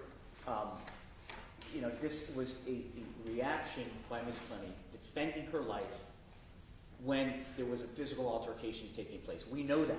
The neighbors called, everyone knows it was an argument that took place. This is not the type of offense that second-degree murder is the appropriate charge. Again, justifiable use of deadly force. The appearance of the danger must have been so real that a reasonably constituted prudent person under the same circumstances would have believed that the danger could be avoided only through the use of that force. Clenney must have actually believed that danger was real. How do we know that Ms. Clenney knew that danger was real? It's even in her own statement. And what the state just highlighted, that she's like, I don't know if it's justified. What they leave out, and that's really what the state's case here is, mischaracterizing things and leaving things out, not giving the full picture to this court. At the end of that statement, she says, she's like, all I know is I was scared. The 911 call, you can see her frantic, trying to get help. That eliminates the ill will that the state has to prove in this case. Again, reasonable grounds to believe she was in danger of death. The difference of the physical stature of this individual, he's outweighed her by 50 pounds, was a lot taller, physically fit. This gentleman could wreak havoc on her had he chose to.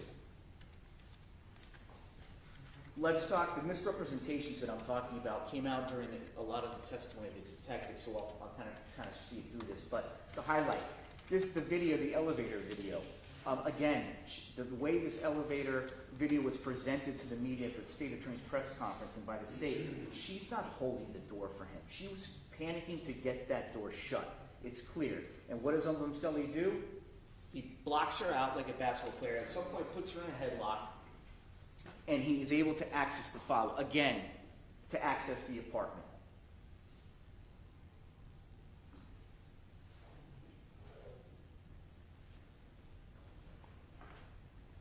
During the show, you can see he's able to access the panel as he pushes her around. And then at the next slide, I believe, is when he's taunting her. You can visibly see him taunting her. That's the type of individual this was. And he's laughing. And Judge, that's not evidence. The video, I know you want to see the video. Again, the insinuation that Miss Deborah Clenney, her mother, is trying to have her put forth some type of self-defense, they put that in the warrant, not seeing the whole text. But we have the whole text, and I know Your Honor's seen it. Clearly, this is a concerned mother trying to get in touch with her daughter after she doesn't even know the severity of the situation. Doesn't know.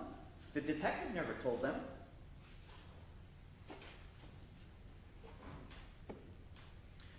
The other misrepresentation. The defendant's physical body was documented on the date of the incident. There were no injuries to that person to corroborate this account. Again, there's injuries, there's visible. The state made arguments about when they occurred and they could have been earlier or they were there previously. What we do know is she had fresh bruising as well. So whether they were there before, there's additional bruising that was not provided to... Objection as to the word fresh. There's no evidence of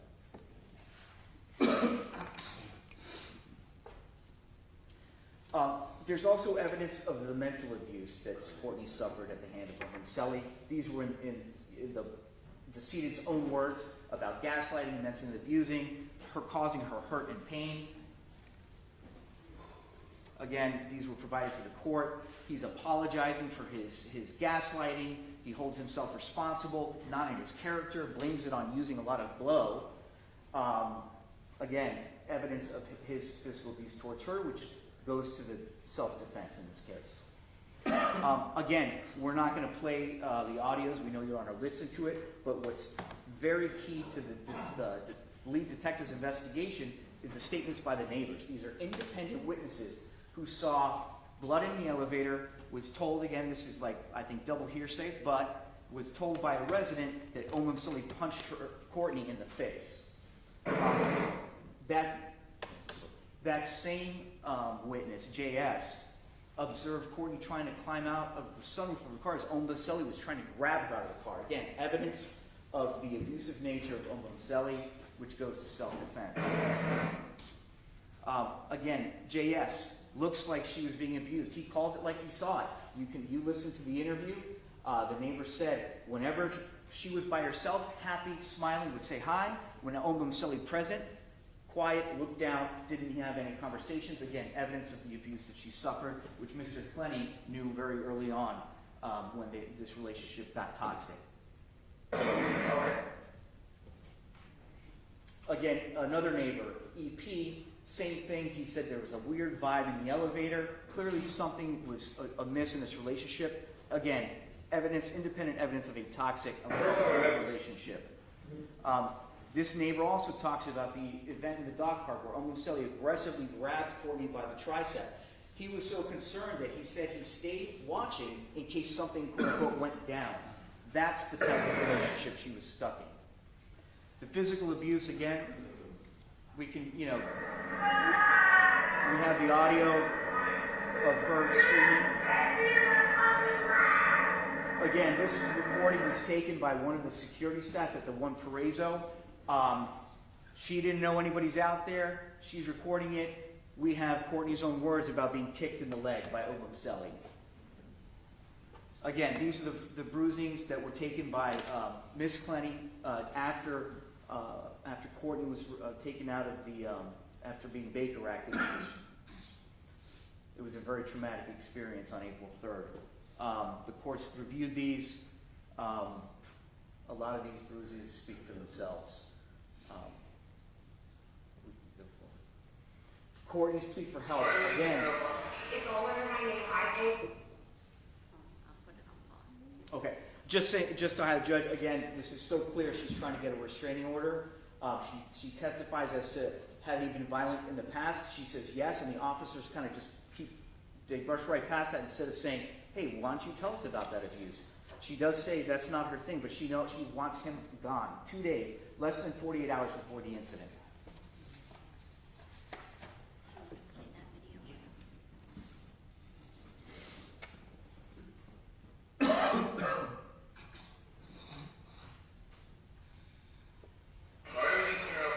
It's all under my name. I pay the whole rent.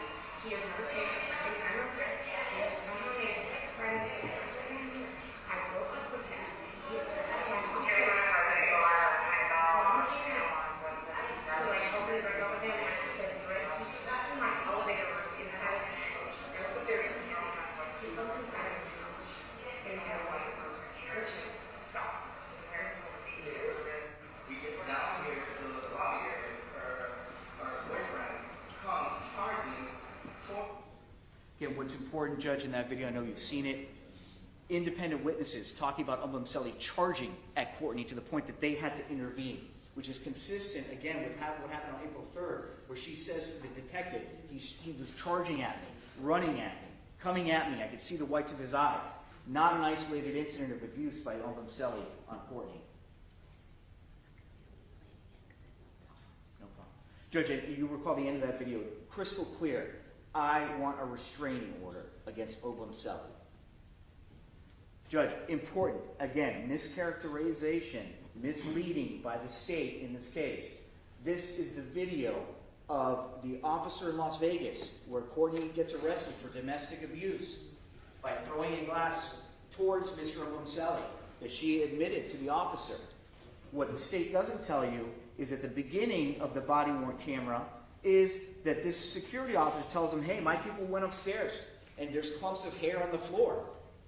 There was a struggle. And again, Courtney protected Obumseli, didn't say anything until she realized, wait, I'm getting arrested. Officer, I didn't tell you everything that happened. Well, you could, I'll supplement my report, but you're going to jail. That's what happened. Courtney was abused that day by Obumseli. The video, I'm sure Your Honor saw it, the condition of Mr. Obumseli on that video in the morning. And you could see how Courtney's interaction was with the detective. Like that. The state failed to provide Your Honor this information. The female calls while she's calling security. She's basically saying, like, get your hands off me. We get up there. They both at one point commit to physical altercation inside of the room from upstairs to the assassin. Okay. I think there's an alleged hair pulling of her. Alleged hair pulling. Hair pulling, right? The guy is saying that didn't happen. So, I just walked by and he's like thrown up into a trash can, so I have no idea what their deal is. Sounds like they're both thrown.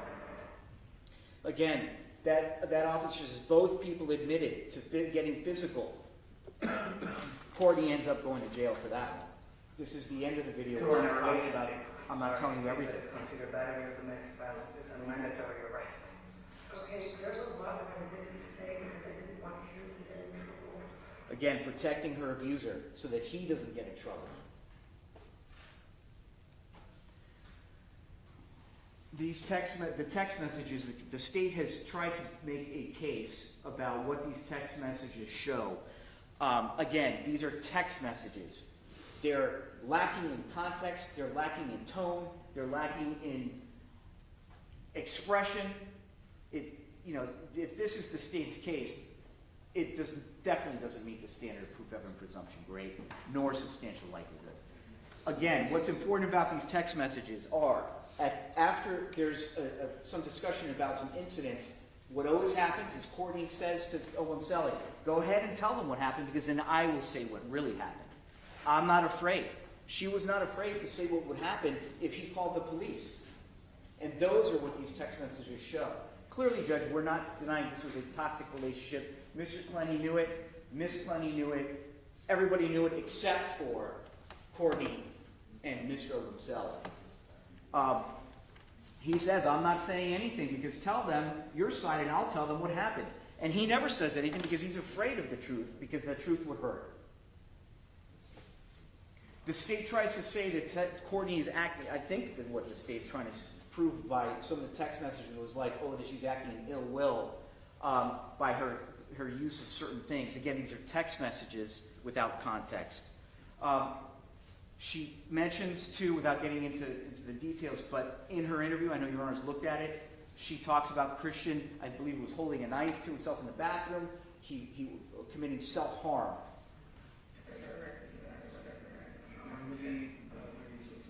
I don't remember exactly what the situation was, but he was, he had taken a knife, he grabbed it from my face, and then I got scared, and he was kind of waving at me, but it wasn't for me, and then he took it to the extra room and slammed the door, and he had a history of self-harm, so I kind of was like, okay, well, I'm going to chase him. Regardless of what's going on, and I tried to open the door, and he would open the door, so I got really scared that he was doing something that I couldn't control, so I called the cops. And he wasn't very happy with me about that, but I was really scared. And he threatened me many times, but I don't know where he was right then. So he bipolar. We know, again, the nature of the relationship. It's described by Courtney, and in the context of this, we know that Courtney, when she describes this attack, clearly had no other choice but to defend herself. She talks about seeing the whites of his eyes and her level of fear. We stayed like in my couch. Like we were obviously it was a big deal.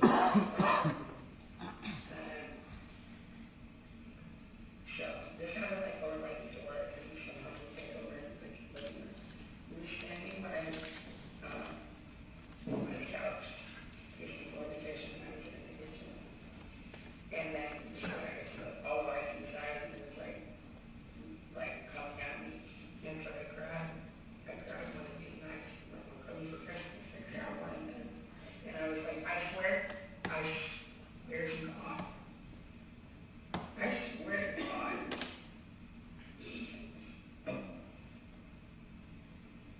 It was just like, I was like, don't come in closer to me. Because I mean, earlier, I had so many times I couldn't fucking breathe. I'm sorry. I couldn't breathe. And it's very scary. And I just think, just like that, thing, like, you know he's okay. If he's choking and he's angry enough, he might this is different, I think. But if he's like choking or like hitting you or something, I can't breathe, he might go slow. So I grab my knife, I said, don't come any closer to me. I have no intention of using it. I was calling my mom, and he's coming at me like he's going to grab me with a phone or the knife or something, and so I was just like, don't get any closer. Now, what's important here is the state, talks about, I flung it. The detective in this case couldn't remember a lot of things. Your Honor can evaluate his testimony, but what's important, especially in this type of case, would be, hey, you know what? Let's talk about how you flung that knife. Did you throw it? Did you wind up? He never goes to have her describe them. Really fails to have her go through, because that would have been something that probably should have been done. Show me again, how'd you throw the knife? He goes through this statement with her 3 times and never goes and does follow-up. But again, Your Honor has gone through the full statement. It is not inconsistent. The detective even said, I asked a couple of times because sometimes people remember more detail when you go through it again. And that's what her statement is. It's not inconsistent at all. Again, at the end when she says, he asked her if this is justified, which obviously is a legal conclusion, but at the end, which the state, again, leaves out, is when she says... I do not think that this was... I don't know. I really don't know if it's justified. Because I never...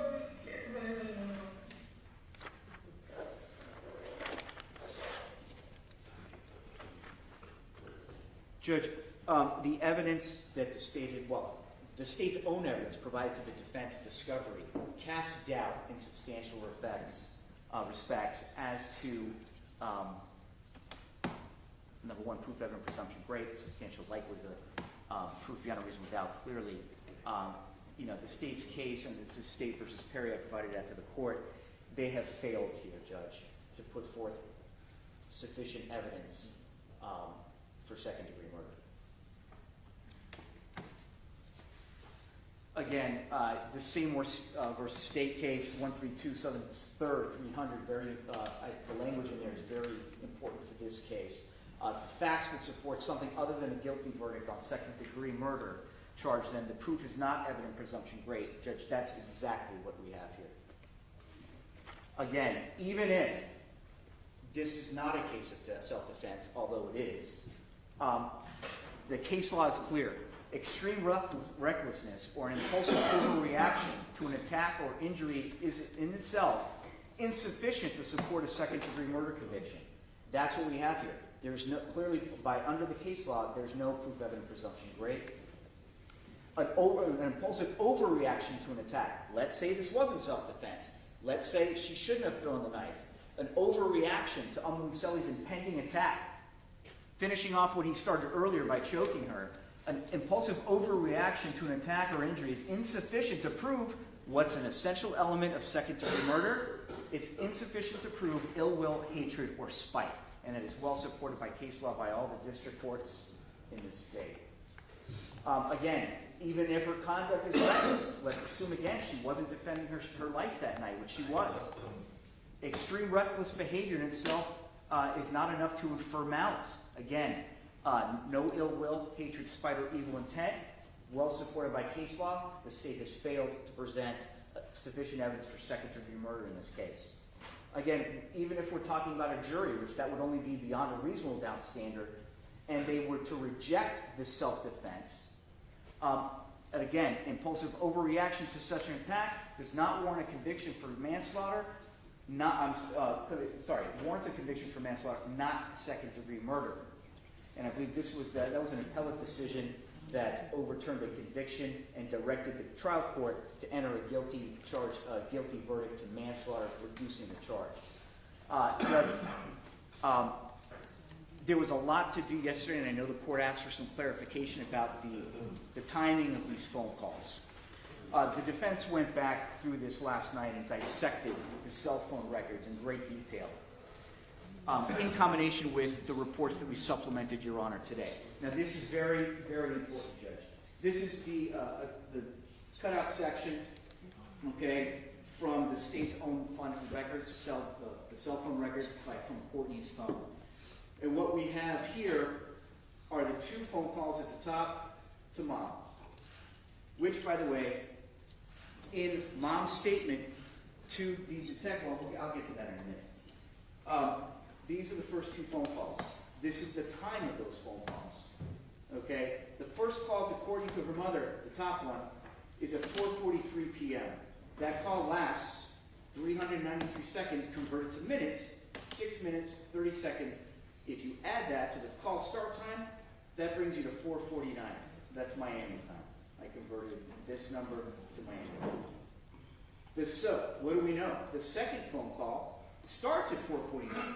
So that's a hang-up and a redial immediately. So there are two phone calls, which, by the way, Ms. Clenney told that to the lead detective in her interview. So we have those two phone calls. Now we know that, so that takes us, if you add that, 430 seconds, the second phone call, that brings us to at least 4:56, possibly 4:57, because it only has the start time in minutes. So we don't know the seconds. So for example, this start time of 20:43, which is at 4:43, could have been 20:43 and 59 seconds. So there is some type of gap here that we don't know. But what we do know, when you add the amount of seconds, you get to simultaneous consecutive phone calls being placed by Courtney to her mother.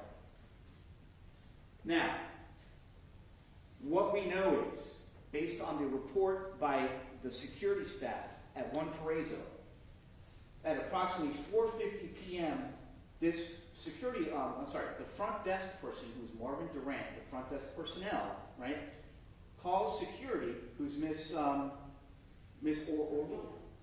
Ormeal, okay, who writes this report. Mr. Durant called the police at 4:44, while myself, Miss Ormeal, and Danny, another person that works here, went up to the unit. They knocked several times. No one answers the door, but we could hear them yelling and screaming at each other. So, we know at 4:50, and however long it took them to get upstairs, Mr. Obumseli still arguing with Courtney. Then we have Miss Orville state, but we could hear them yelling and screaming at each other. I then dispatched the front desk to call the unit. She gets on the radio, calls the front desk and says, hey, call the unit. Call the occupants of the apartment. So we now know at that phone call, right, we know Courtney's on the phone with her mother. We know 786-472-8232, no answer. Calls Courtney's phone at 20:53, which is 4:53 p.m. These calls were not answered. So we know that at 4:53, okay,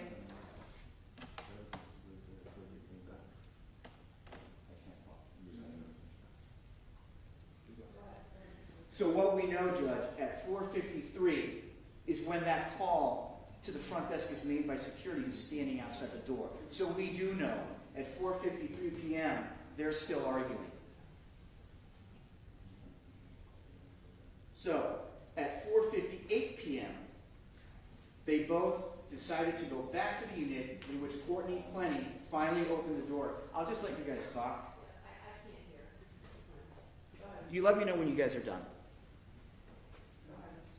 Thank you, Judge. At 4:58, they go back up to the unit. And what do we know? Based on the phone call to 911, at 4:57, Courtney called 911. So, we believe the evidence shows that Courtney called 911 immediately after the incident. But, with certainty, based on these objective records by independent witnesses and phone records, what we do know is that the incident had to have occurred between 4:53 p.m. and 4:57 p.m. when she called 911. The state tries to insinuate that this occurred during the first call to Courtney's mother and that she let him bleed out. And that's contrary to the state's own evidence, Judge. There's a 3-minute window here or 4-minute window here at best. At best, in the light most favorable to the state. And it's irresponsible to say otherwise. So we went in the unit 2201. We knocked on the door.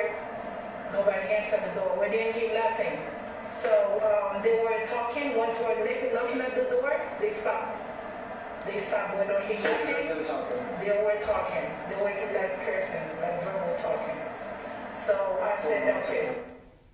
So that is the verbal statement that corroborates her written report that she made to the lead detective in this case, talking about when things occurred and that she could hear them arguing. Then when the knock came, they stopped. And that's when she called the front desk, dispatched the front desk to make those calls, which show up on the phone records. Yeah, once we're knocking at the door, everyone's talking. No one wants to be like everything was fine. Okay. And then I said, Danny, so he's like, you have to open the door. Okay. We went and checked on the next door at 22. This is 2201 what happened. So we went on the 2202 Okay. to ask them questions. They did not answer the door. So I'm like, can you, I radio called the front desk to call 2202 to ask them questions. 2202 did not respond. So I'm like, okay, Danny, this time let's go back to the unit. At the time, our paramedic is on the way. So let's just go, let's just go back to the unit to make sure they're all right. So when we went back, that's when she walked to me, the lady, or white lady, she walked to me fully with blood. She was like, help, I need help. And then I'm like, what happened, everything's up. So, when they go up to the apartment again at 4:58, Courtney comes out, having already called 911 at 4:57, comes out seeking the assistance of security, screaming, covered in blood, begging for help, like she did on the 911 phone call. Again, eliminates ill will, hatred, malice, which the state has to prove for second-degree murder. Under any standard, they failed. She told me that she was on the phone with you when part of this incident was going down. Yes, she was. So around what time was it that you guys were on the phone? You know what, I looked on my records a little bit ago, so let me look back and see exactly what time that was. Let's see. Okay, it looks like she called me at first at 3:43 and we talked till about, two different phone calls, talked till about 3:56. That's what it looks like, but I'm not 100% sure. Again, Judge, the state tries to tell you that Ms. Clenney is lying to protect her daughter about the one phone call. Didn't say anything about two. She tells the detective, two phone calls, and she gives the exact start time and the exact end time that corresponds exactly to the phone records we have.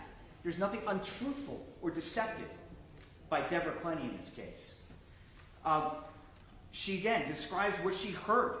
Again, talking about the detective in this case, he never followed up with her about telling her what else did you hear? I heard her say, you lied, just get out, just go away. I'd actually been out there for 6 days trying to get rid of it. You lied what? She was saying, you're lying.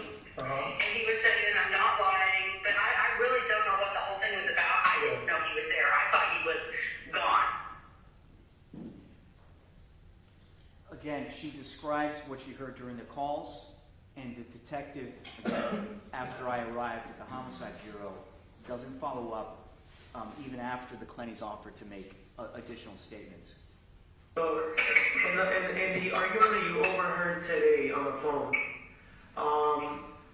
how was he? Did he sound aggressive, or was it just like a regular, like normal volume voice? Or? He was screaming at her. Yeah. Because I told her to tell him to stop screaming. Yeah. And so no, he was screaming at her, and she was not in the lane, but he was screaming. I couldn't hear what he was saying. I could hear her talking over good. And then the next thing I know, she's calling, crying, yelling for her to get out. I go, oh, how you doing? She didn't tell me that part. Okay. She told her to get out. She yelled, you lied. And he was yelling at her back. And actually, he was screaming because I thought that, security, I didn't think police, security was giving me a call from the yelling. And the dogs were barking as they did when Christian started. So we do know that Ms. Clenney did describe what was occurring to the detective. And again, he got interrupted by my arrival at the Homicide Bureau. But what we also know is that during the course of the conversation with Ms. Clenney, you could hear Mr. Clenney in the background. The state made a whole to-do about, he was on the phone and he wouldn't have wanted him on the phone. No, at no time does the detective say, you know what, Ms. Clenney, I need to talk to you privately, so could you have your husband get off the line? You could hear Courtney's dad in the background while Detective Briseño's interviewing her. And then when he goes down to get me at the Homicide Bureau, you can hear Mr. Clenney, Miss Clenney, talking the entire time. And Detective Jerez is in the room listening to them, recording their conversation. So she knows that Mr. Clenney's present. Mr. Clenney tells the detective, oh, the attorney's there. He's like, I'm happy to answer your questions, but the attorney's there if he says so. And then Kim Clenney says, and we're happy to visit with you if you want. So the state's saying that this is some kind of them not being forthright and disclosing everything that they know at the time is just disingenuous. Well, Thanks, Frank. okay. And we're happy to visit with you. It's just he's there. He just want to be as long as he was.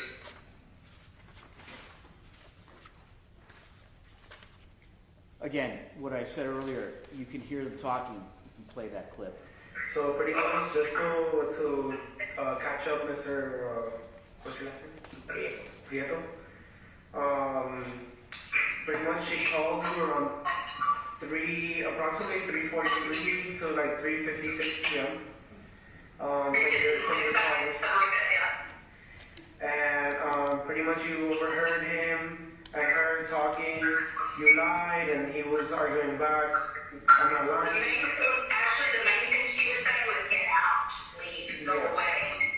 That was actually, she did say he lied, but the main thing she's really trying to say is get out of here, go away. Yeah. And you would not leave. And that's exactly, this is Kim Clenney, her father. That's exactly the same. Now, what's important here is, obviously, Mr. Clenney gets on the call and starts talking. And when Your Honor listens to the statement in its entirety, Detective Briseño never goes back to asking more follow-ups. At that point, he terminates the interview.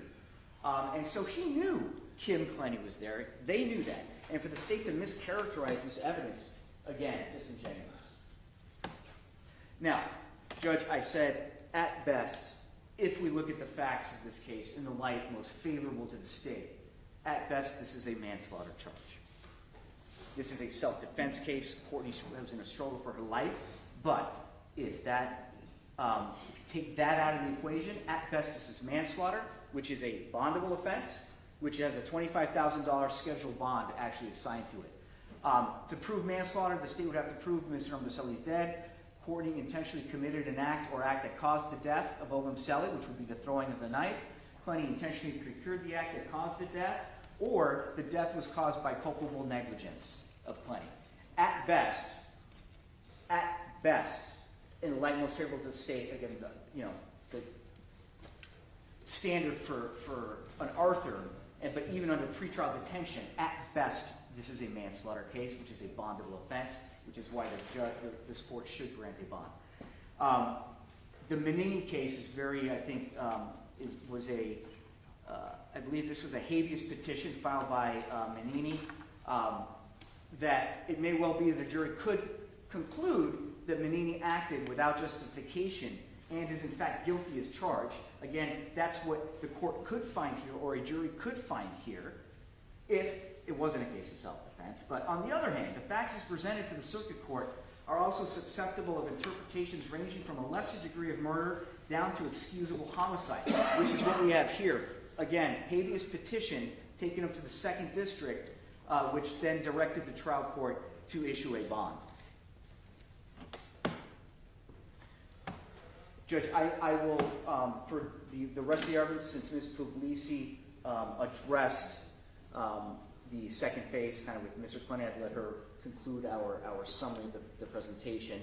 Judge, I didn't know if you wanted to wait. Did the state even make their arguments regarding? They haven't, but generally phase 2 is your burden, so I will switch it to you. I do want to go ahead and hear both phase arguments today. Did you have anything you wanted to? Yes, sir. Yeah, no problem. Also, Judge, I don't know when you want to hear from the next Kim's attorney, but Mr. Hanfield is also here, so. Do you want to make a statement? Judge, I'll wait till after they finish and then I'll make the statement.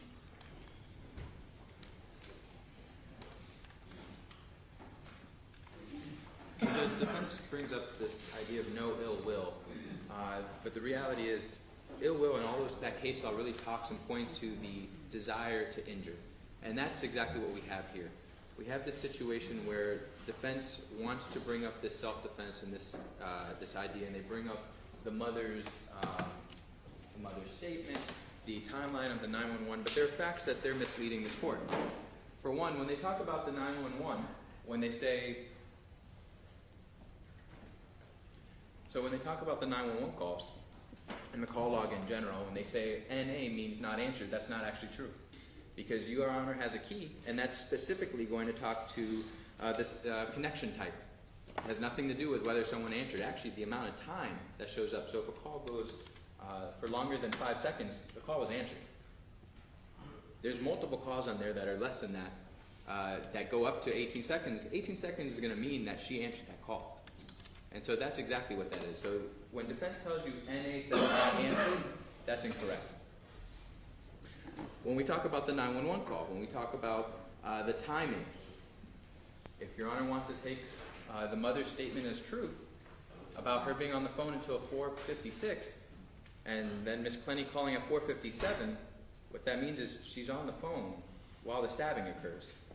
And what that means is she did not give that information to the detective. So she's misleading she is misleading the detective in whether or not the information she knows is true or not.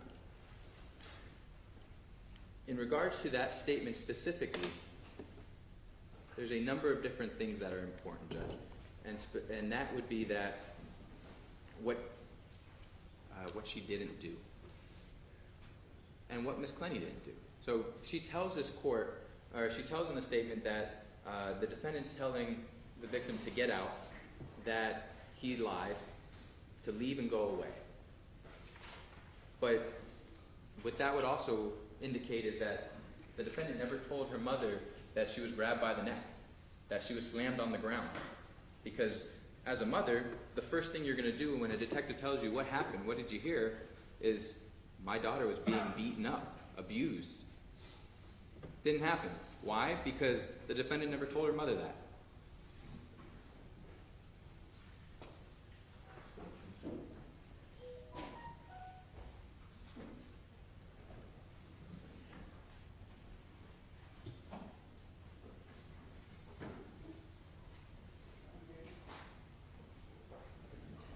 When we talk about the description and the amount of time that goes through from those calls, you have a situation where there's more than enough time. There's 14 minutes that go by from the point in time that the defendant is on the phone with her mother, that this situation occurred, that she doesn't call 911. Not only that, but based on her own statement, she would have been on the call for this occurrence. She doesn't call 911, which is another indication that the mother is also trying to support her daughter and defend her daughter in this situation. Defense brings up, and they showed a number of photos of bruising. And their assertion is that these bruises occurred during this incident. What they didn't show you, Your Honor, were any bruises of the victim's, of the defendant's neck. Because if the defendant was held by her neck to the point that she could not breathe, that she was then put on the ground and held on the ground by her neck, there would also be bruises of that. And yet, none of those are before Your Honor because they don't exist. Which also now contradict again the defendant's statement. And Your Honor, the testimony is clear. The medical examiner made it very apparent that unless there's some sort of information before him that this defendant is a knife-throwing expert, she would not have been able to throw this knife to where it went 3 inches into his chest, and that led to his artery being severed. So we stand here with a number of items of evidence that contradict this claim of self-defense. That and the fact of her history of showing that she is the aggressive one in this relationship. Self-proclaimed. In her own statement, she says she's the aggressive one in her relationship. It just doesn't make any sense. There's no way that she would have been able to throw this knife and have it land into his chest to the point of the depth that it did, and with the amount of force to break through the skin. And there's no evidence that contradicts what the medical examiner has come here and said before, Your Honor. So, Judge, at the end of the day, the defendant is caught up with her back up against the wall.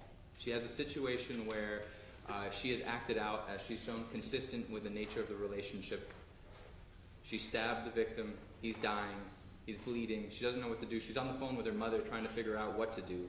And that's consistently shown that she's trying to plan and figure out what to do. Finally, she calls 911. And at that point in time, when she's brought down to the police department, the mother's text messages indicate to her and allege self-defense. And innocent people are found guilty all the time. You don't text that unless you know what happened in that room, unless you heard what happened, unless your daughter told you he's been stabbed, that I stabbed him. That's why you bring up self-defense. She doesn't mention any of that, though, when the detective is there. And so that's the reality, is she's hoping that her daughter still has her phone so that she's going to hear that, see that, and not give the statement that you put before Your Honor. That doesn't make sense. So, Your Honor, we've brought forward the evidence that we have. We've shown that she is inconsistent with her story. She's been contradicted by numerous witnesses, including her own mother. That the bruises that defense has brought to you, they don't make sense. So, at this point in time, Judge, there's no other reason to know what happened in that room other than that this is the defendant acting out and consistent with what she's done in the past. That she didn't like something that Mr. Obumseli did, and from the victim's mother's own words, lying. She wanted him out, and when he was trying to defend himself, to have some conversation with her, she stabbed him. So we're here, Judge, because the defendant has committed a second-degree murder. She stabbed him. The victim is dead. She's shown ill will, hatred, and spite, and as a result of her actions, it's not a justified killing. So, at this point, Judge, we believe we have met our burden, not only for Arthur, but also under pretrial detention. Thank you. Defense, and again, Mr. Hanfield, since you're not one of the parties to the case, I will definitely allow you to give a statement. It doesn't have any evidentiary value, but I know that you've been respectful.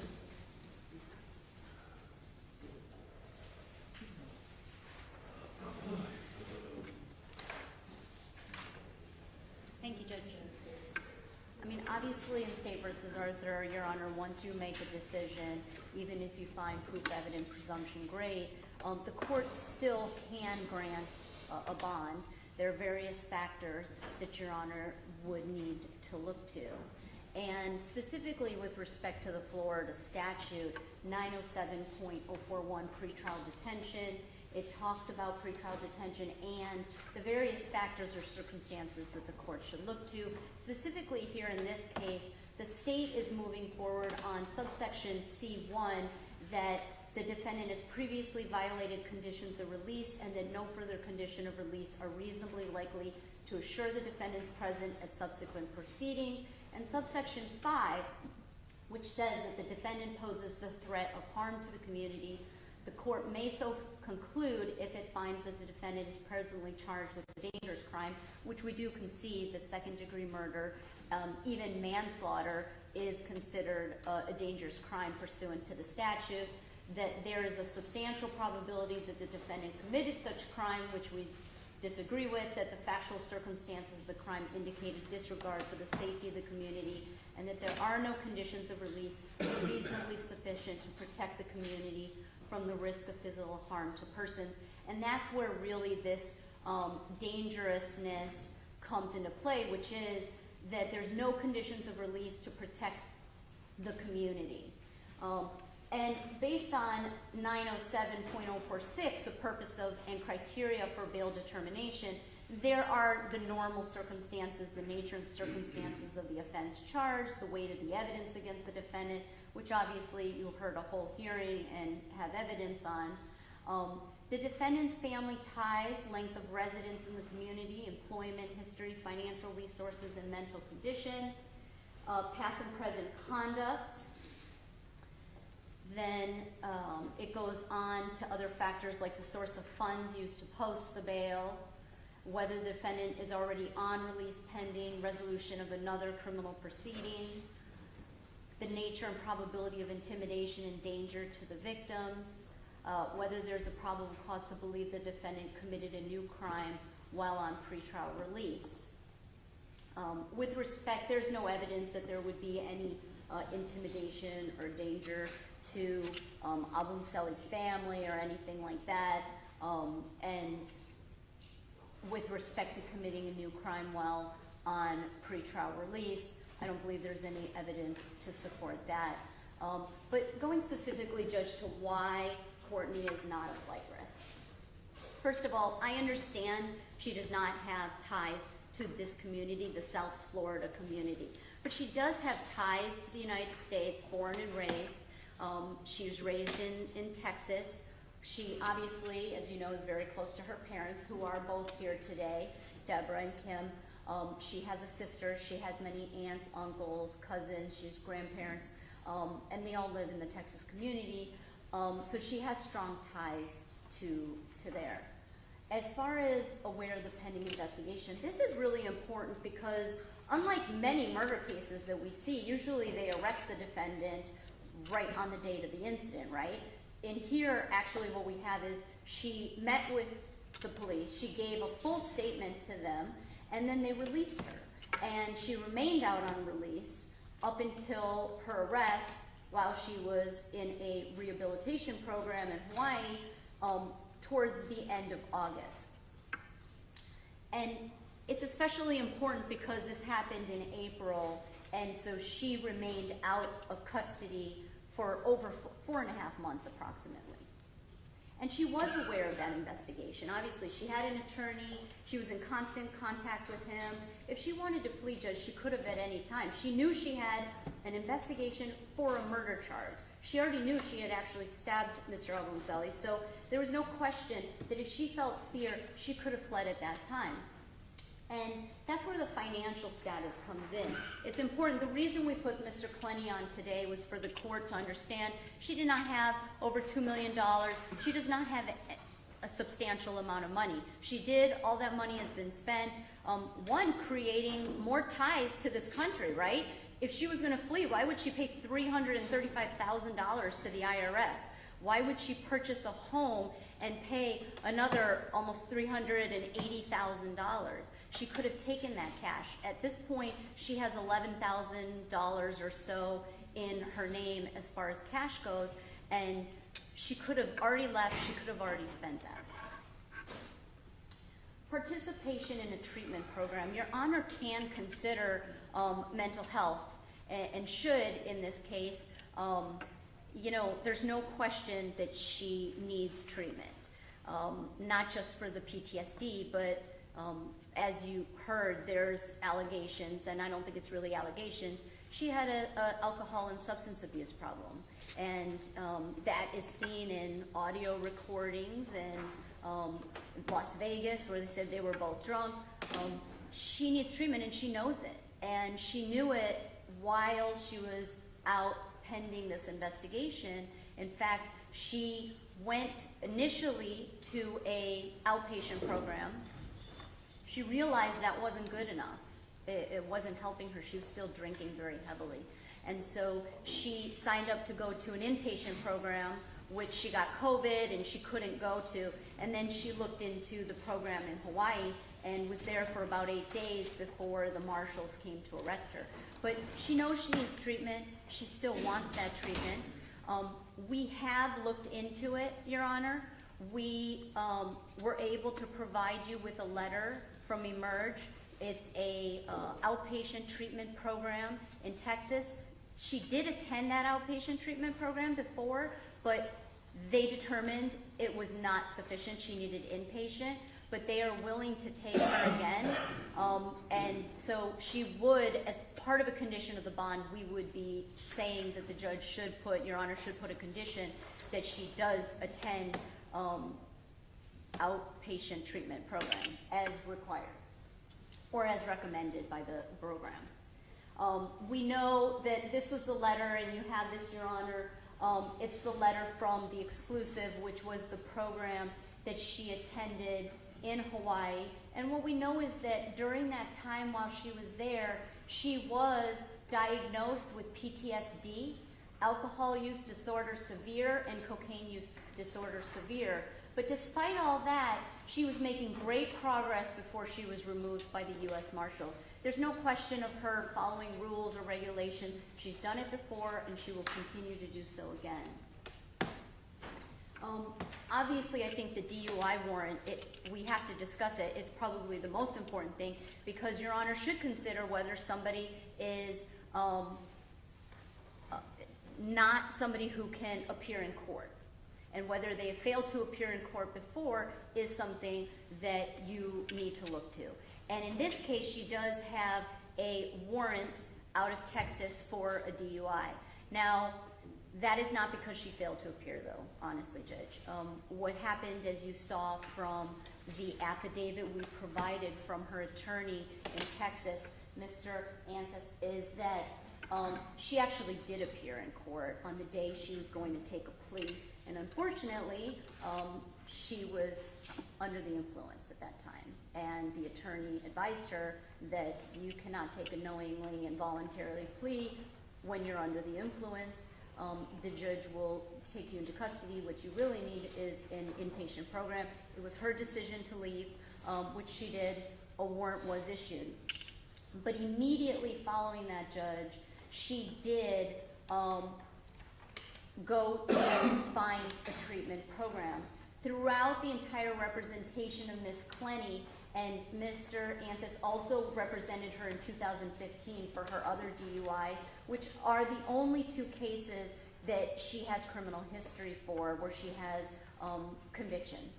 And back then also, she maintained constant contact. One of the things the state talks about is her fleeing. They use that word in their pleadings, that she fled the jurisdiction.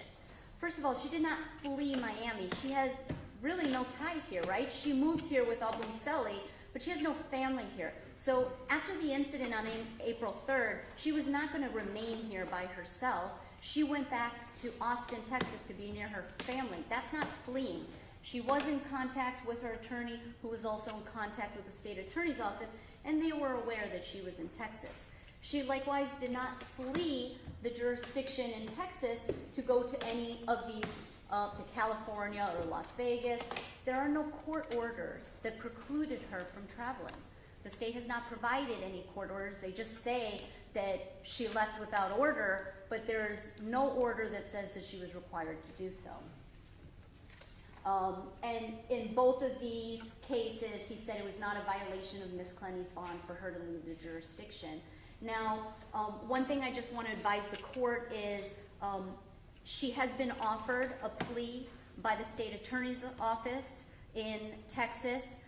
It is a plea to time served on that misdemeanor DUI case. She signed the plea and abstention documents the other day when we were in court here on Tuesday. She has court there on November 28th. At that time, the warrant will be vacated and the plea will be entered, and that case will be closed. Courtney is not a danger to the community. Type of crime alone is not a reason to deny the bond. And again, the state puts in various cases, but as Your Honor knows, they were dismissed. The two convictions she has are for DUIs, and we agree she needs treatment, and sending her to a program requiring that will ensure that she does not drink, and that can also be a condition that she does not drink throughout the bond. We know this was a tumultuous relationship, but this was a relationship between two individuals. Your Honor has to look to see if she'd be a danger or harm to the safety of the community. There's no evidence that she would be a danger. If released, she'd be a danger to the rest of the community. This is really a one, it was based on a one relationship, and that's it. And the length of delay to the charge is very important, Judge, because it's tough for the state to say that she's such a danger and harm to the community when they let her remain on a bond pending investigation for 4.5 months. And I know it's easy to say, well, their investigation wasn't complete. Maybe they can say that. But the medical examiner had his opinion already. And he said it wasn't self-defense. And that was concluded back in May.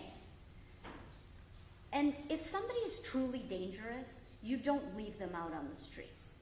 You put that case to the top of the pile and you work on it and you get it done. You don't leave that person out. They could not have felt that she was that much of a danger if she's been out for 4.5 months.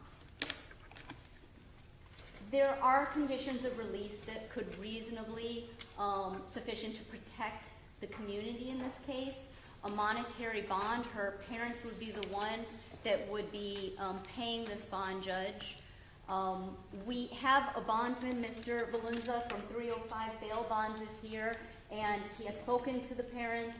He has an understanding of collateral and everything that would be involved, and he is willing to accept the bond in this case. Home confinement with GPS monitoring, we do think that that would be the best way for the court to ensure with permission to attend program.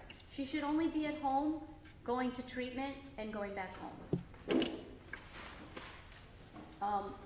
Judge, because we're asking that she be released and be allowed to return to do house arrest with her parents at their home, we understand. I spoke to house arrest, home confinement here in Miami, and they can only be monitoring cases in the Southern District. And so I found a private program. It's called EPS Monitoring Company, and what they do is they use the same kind of GPS trackers that other programs do. It is a program that the defense would have to pay the costs of that supervision, but it is similar to what we have. It's a GPS, it's a bracelet, it goes on your ankle, and they monitor everywhere they go. What they advised is they get told what the court wants. So if the court says she's only allowed to be gone from her home from such and such time to such and such time for her program, that's what they will do. They will also, law enforcement and judges can have individualized scheduled updates on the offender status. They can give you weekly updates, Judge, if you'd like, on what she's doing. They can give it to the state. What they said was that if she violates, if the court wants, the court would be the first one to know, but they keep track of all of that. So, Judge, just in conclusion, I want to say that there's no question this was a very toxic, tumultuous relationship. But the activity or the involvement of law enforcement in this case, I would really describe it in one word as dismissive. Because she gave a statement on April 3rd, and what we know is that she had visible markings on her body. And the detective at no time asked her, can you please tell me about those markings? She says she was choked on 3 occasions, one being that night, and the detective didn't ask her the details about those other 2 occasions. We know from Las Vegas that she talked about protecting her offender, and we know from all cases of domestic violence, there's so many out there that the women protect their abusers. It is not uncommon. Everybody knows it. And that is very clear from the evidence here of where she said she was trying to protect him. And those text messages saying, I will tell them what really happened. And then we go to 2 days before this incident where the police are called. And once again, they asked her, has he ever been physical with you? And she says, well, yes, but that's not my concern. Once again, she's protecting her abuser. But what the police should have done is they should have said, hey, we're trying to help you. Have that compassion. And Judge, I'm going to object as to phase 2 argument, the relevance. of what the police should have done?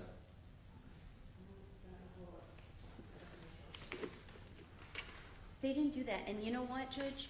We could see her fear in that video when she asks for help. And she was so brave that she told the police that day that she was scared of him. But like so many people, she took him back the very next day, and this is what we see, what she tells the police in her statement. So it was definitely 2 nights ago.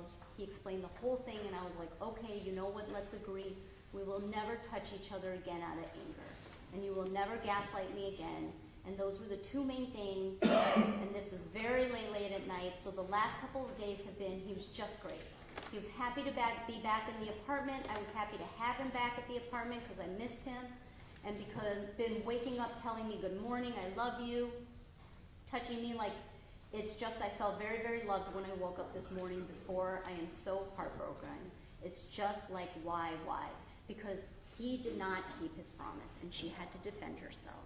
And so, Judge, we are asking, not only from phase 1 that the state has not met its burden, but now in phase 2, we would say that there absolutely is no evidence that she would be a harm to the community, and that there are reasonable conditions of bond that could be set.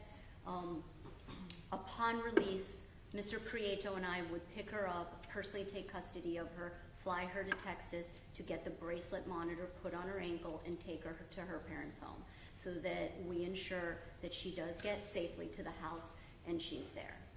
So we ask the court to grant a bond in this case.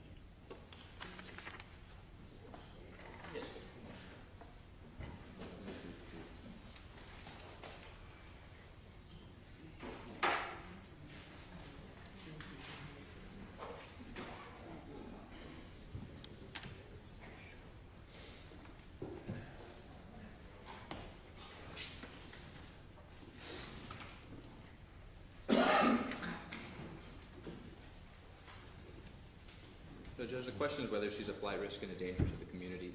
In regards to the flight risk component to it, defense concedes she has no communal ties here to Miami-Dade County. They've conceded that this court cannot monitor her with any systems that we use here in Miami-Dade County.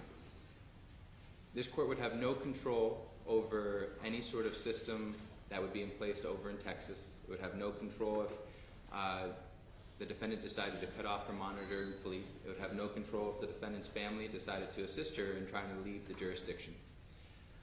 The defendant has the not only means, but the ability to make money without your conventional job. Her job, all she needs is an internet connection. And so the situation would be that if she decided to, and there's no evidence before this court about the financial means of her parents, and certainly there's a number of dollars that the records aren't corroborating. There's a significant amount of money that's still outstanding based on what has been spent. But the defendant has the means to not only charter a private jet, but also to continue her work in another country. So the OnlyFans company is not a United States-based company. And so not only does this court not have jurisdiction over it, but the federal government would not have jurisdiction over it. In regards to violating her release conditions, she's violated not only in Texas, but also the Vegas arrests. So she has not only a 2015 DUI Texas arrest, she then has the disorderly intoxication and paraphernalia possession at a California arrest.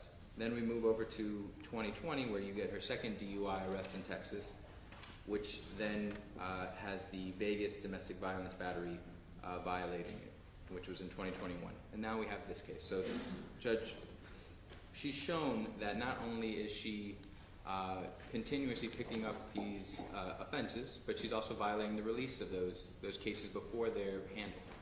The defense came up here and has told you, they've gone through the process of trying to close out those matters, but that doesn't change the fact that there's a current warrant for her arrest for skipping town and taking years to try and handle that DUI out of Texas.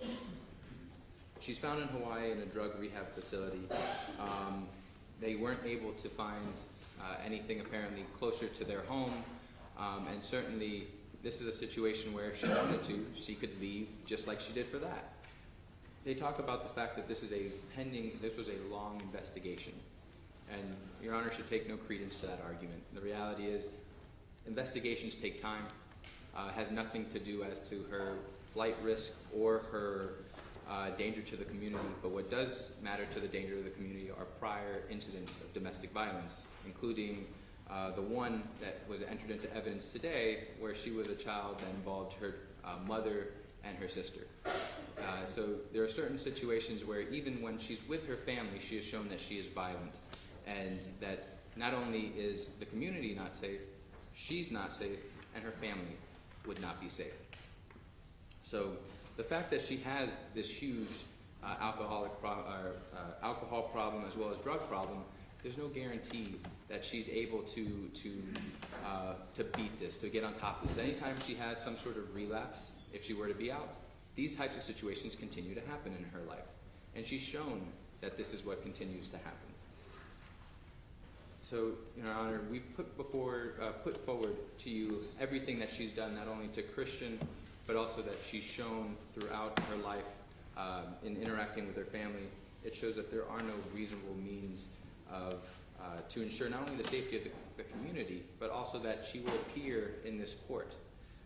If Your Honor were to release her, there's no guarantee she's coming back. So, because of that, I don't believe there are any reasonable means that this court could find other than holding the defendant no bond in this instance. And this goes to the same argument that if Your Honor does find that that perhaps the state has not met its burden of proof evident presumption great as to second-degree murder, defense conceding this idea of manslaughter, Your Honor can still hold her no bond as a danger to the community under the substantial probability under pretrial detention, because manslaughter does fall within the dangerous crime statute, and she, under the same category, this phase 2 argument, you cannot ensure her presence before this court as well as the danger to the community. So for those reasons, the state would request that Your Honor continue to hold her, that Your Honor find that the state has met its burden of proof evident presumption great as to the charged crime, and that Your Honor continues to hold it. Thank you.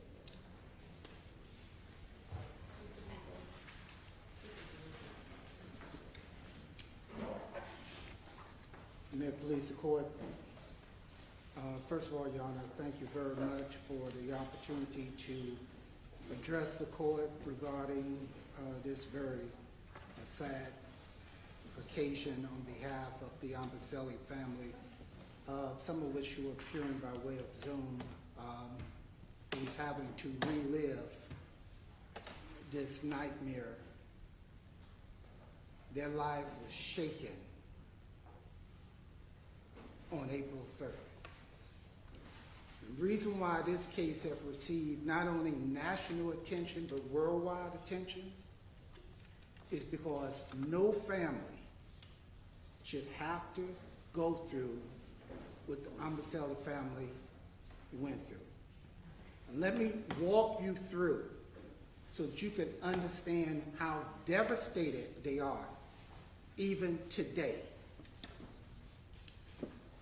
They first learned of Obumseli, who they affectionately known as Toby. Christian, his dad, when they got a telephone call from someone requesting permission to donate his organs, they immediately thought it was a joke, unaware of what had happened, flew to Miami. They had met the defendant once, didn't know that much about her. They had, Christian and the defendant had moved to Miami only January of this year. So when they flew to Miami, they wanted to know if the defendant was in custody. She was not, had not been arrested. I was then engaged. set up a meeting with the state attorney's office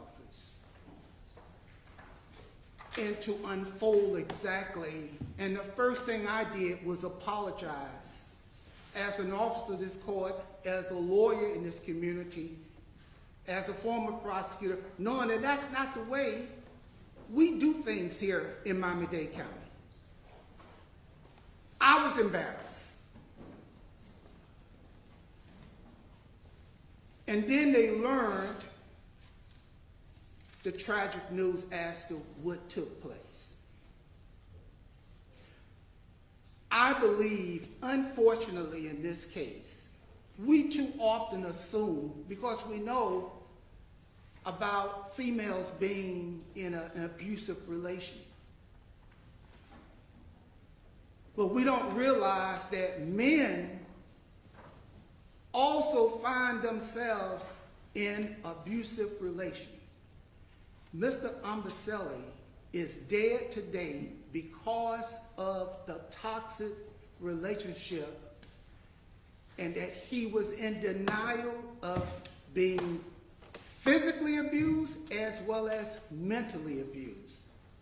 Let me give an example, just what I mean by the physical and mental abuse that he endured as it relates to this case. He was referred often as the N-word. That still didn't stop him because of the love he had for her. The story that is being painted is that the defendant was the victim of violence, mental. But listen to her words as presented in the record on behalf of the defendant. "Come here, let me slap you." Those are the words from the defendant to Mr. Obumseli. Is that the language of someone who's afraid for their life? Someone who's a victim of abuse? Absolutely not. That is the language of someone who is controlling. Let's look at other words. "I hope you enjoy your stay in the hospital." That was just one of the second times that she had used physical force, where he had to go to the hospital. And how do we know that he was the victim of abusive relation? When he went to the hospital, he didn't tell him who was responsible for why he was at the hospital, even though he was cut up in his face. Your Honor, I'm just going to object. Mr. Hanfield is an amazing attorney. We all know his reputation in the community, but he's here in the role of a victim advocate. He's not here to comment on the strength of the evidence, the strength of the state's case. That's a legal argument that the state attorney had an opportunity to address. And he's talking about the weight of evidence and what the evidence shows, which I think is improper. With all due respect, I respect Mr. Hanfield greatly. I went against him when I was a prosecutor, and he tooled me around the courtroom several times, but I think it's improper, so I'd object.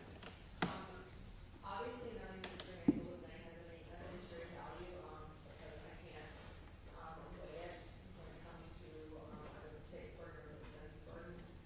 Under Marcy's law, the victim has a right to be heard at substantive proceedings, step in substantive proceeding. I agree, though, that the analysis of the weight of the evidence probably not, maybe not as much of the role of the victim's advocate. But I'm still gonna let you speak, but I do agree that maybe, under the singular portion of Marcy's law that allows the victim to be heard under any circumstances, it goes less to the legal argument and more to the victim's point of view. But I do still want to hear from you, but I think we have to curtail so much of the legal argument. Okay. And Judge, I'm going to connect it all at the end. That's why I want the court to have an understanding as to what my client family has had to endure.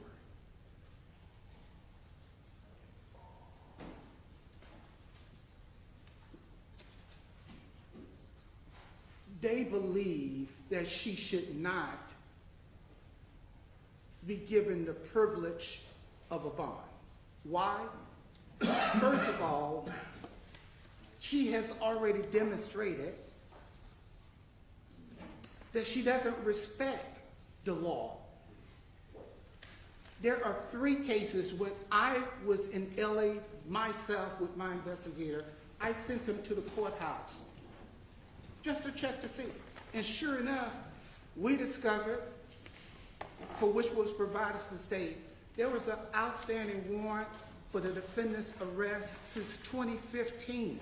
Judge, A I'm just case. objecting to this. This goes completely to legal argument, not representing the victim's voice to be heard under Washington.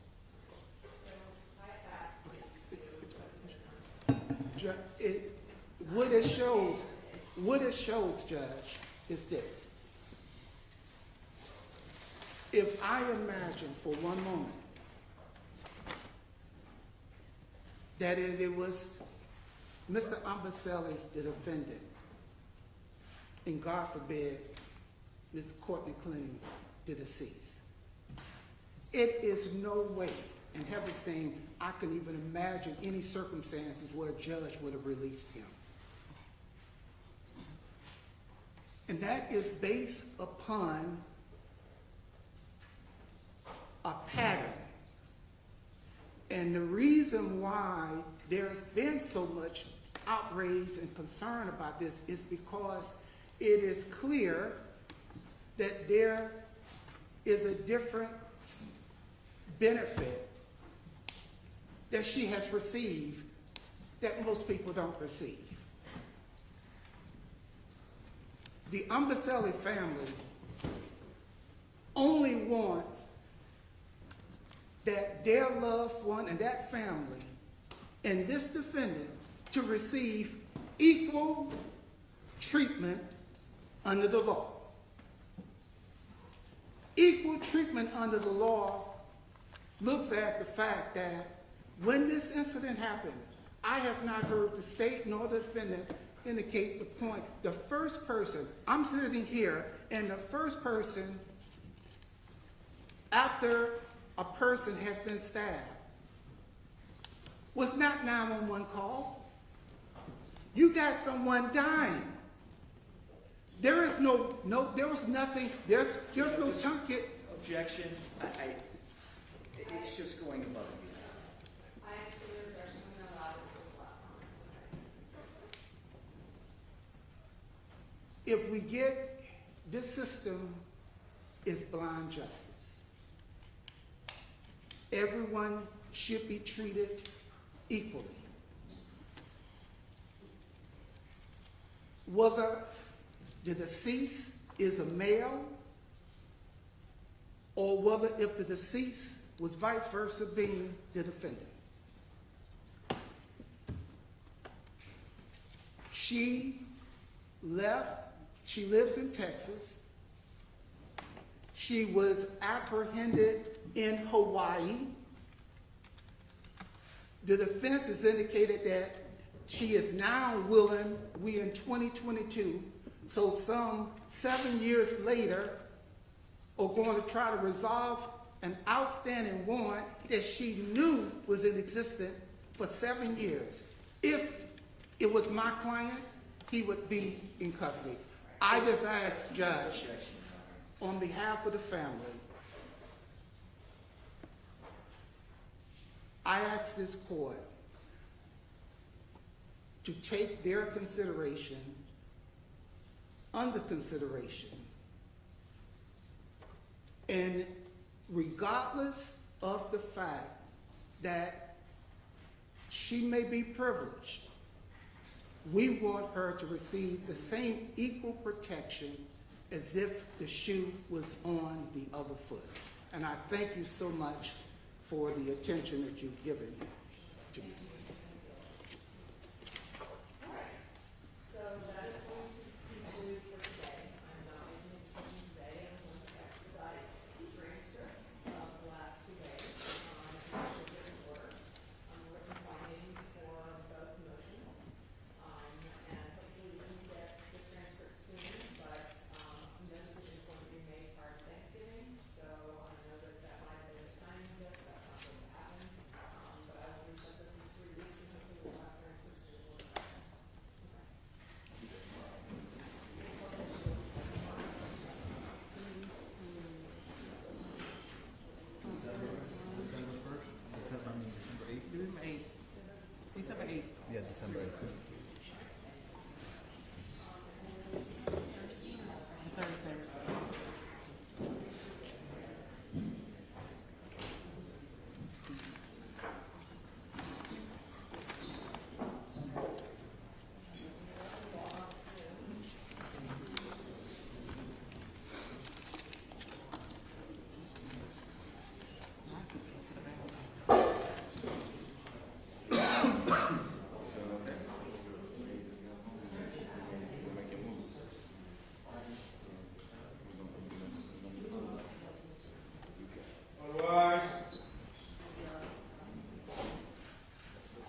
want to start at a certain time, or should we just want to do it on morning calendar?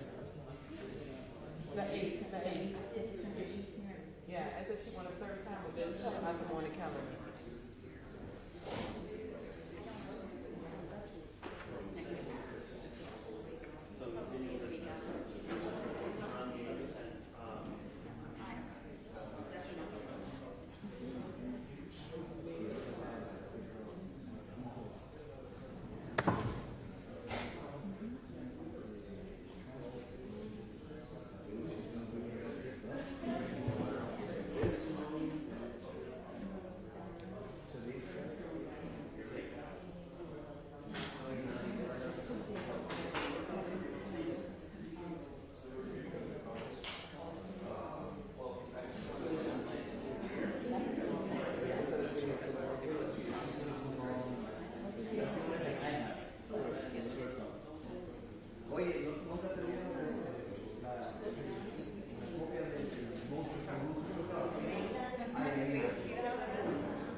Carlos says it's on for sounding the same day. Okay, she said, I think she said,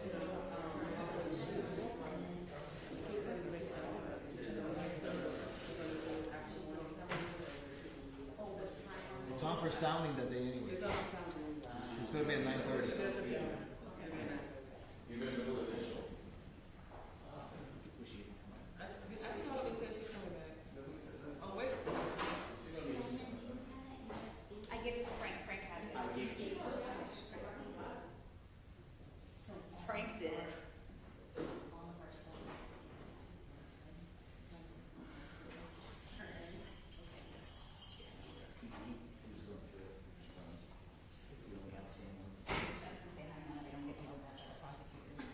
Think you know you're not an attorney.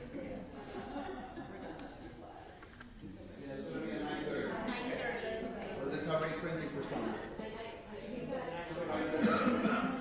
You want Rolos? You got my hand signals now, so it's fine. Take care.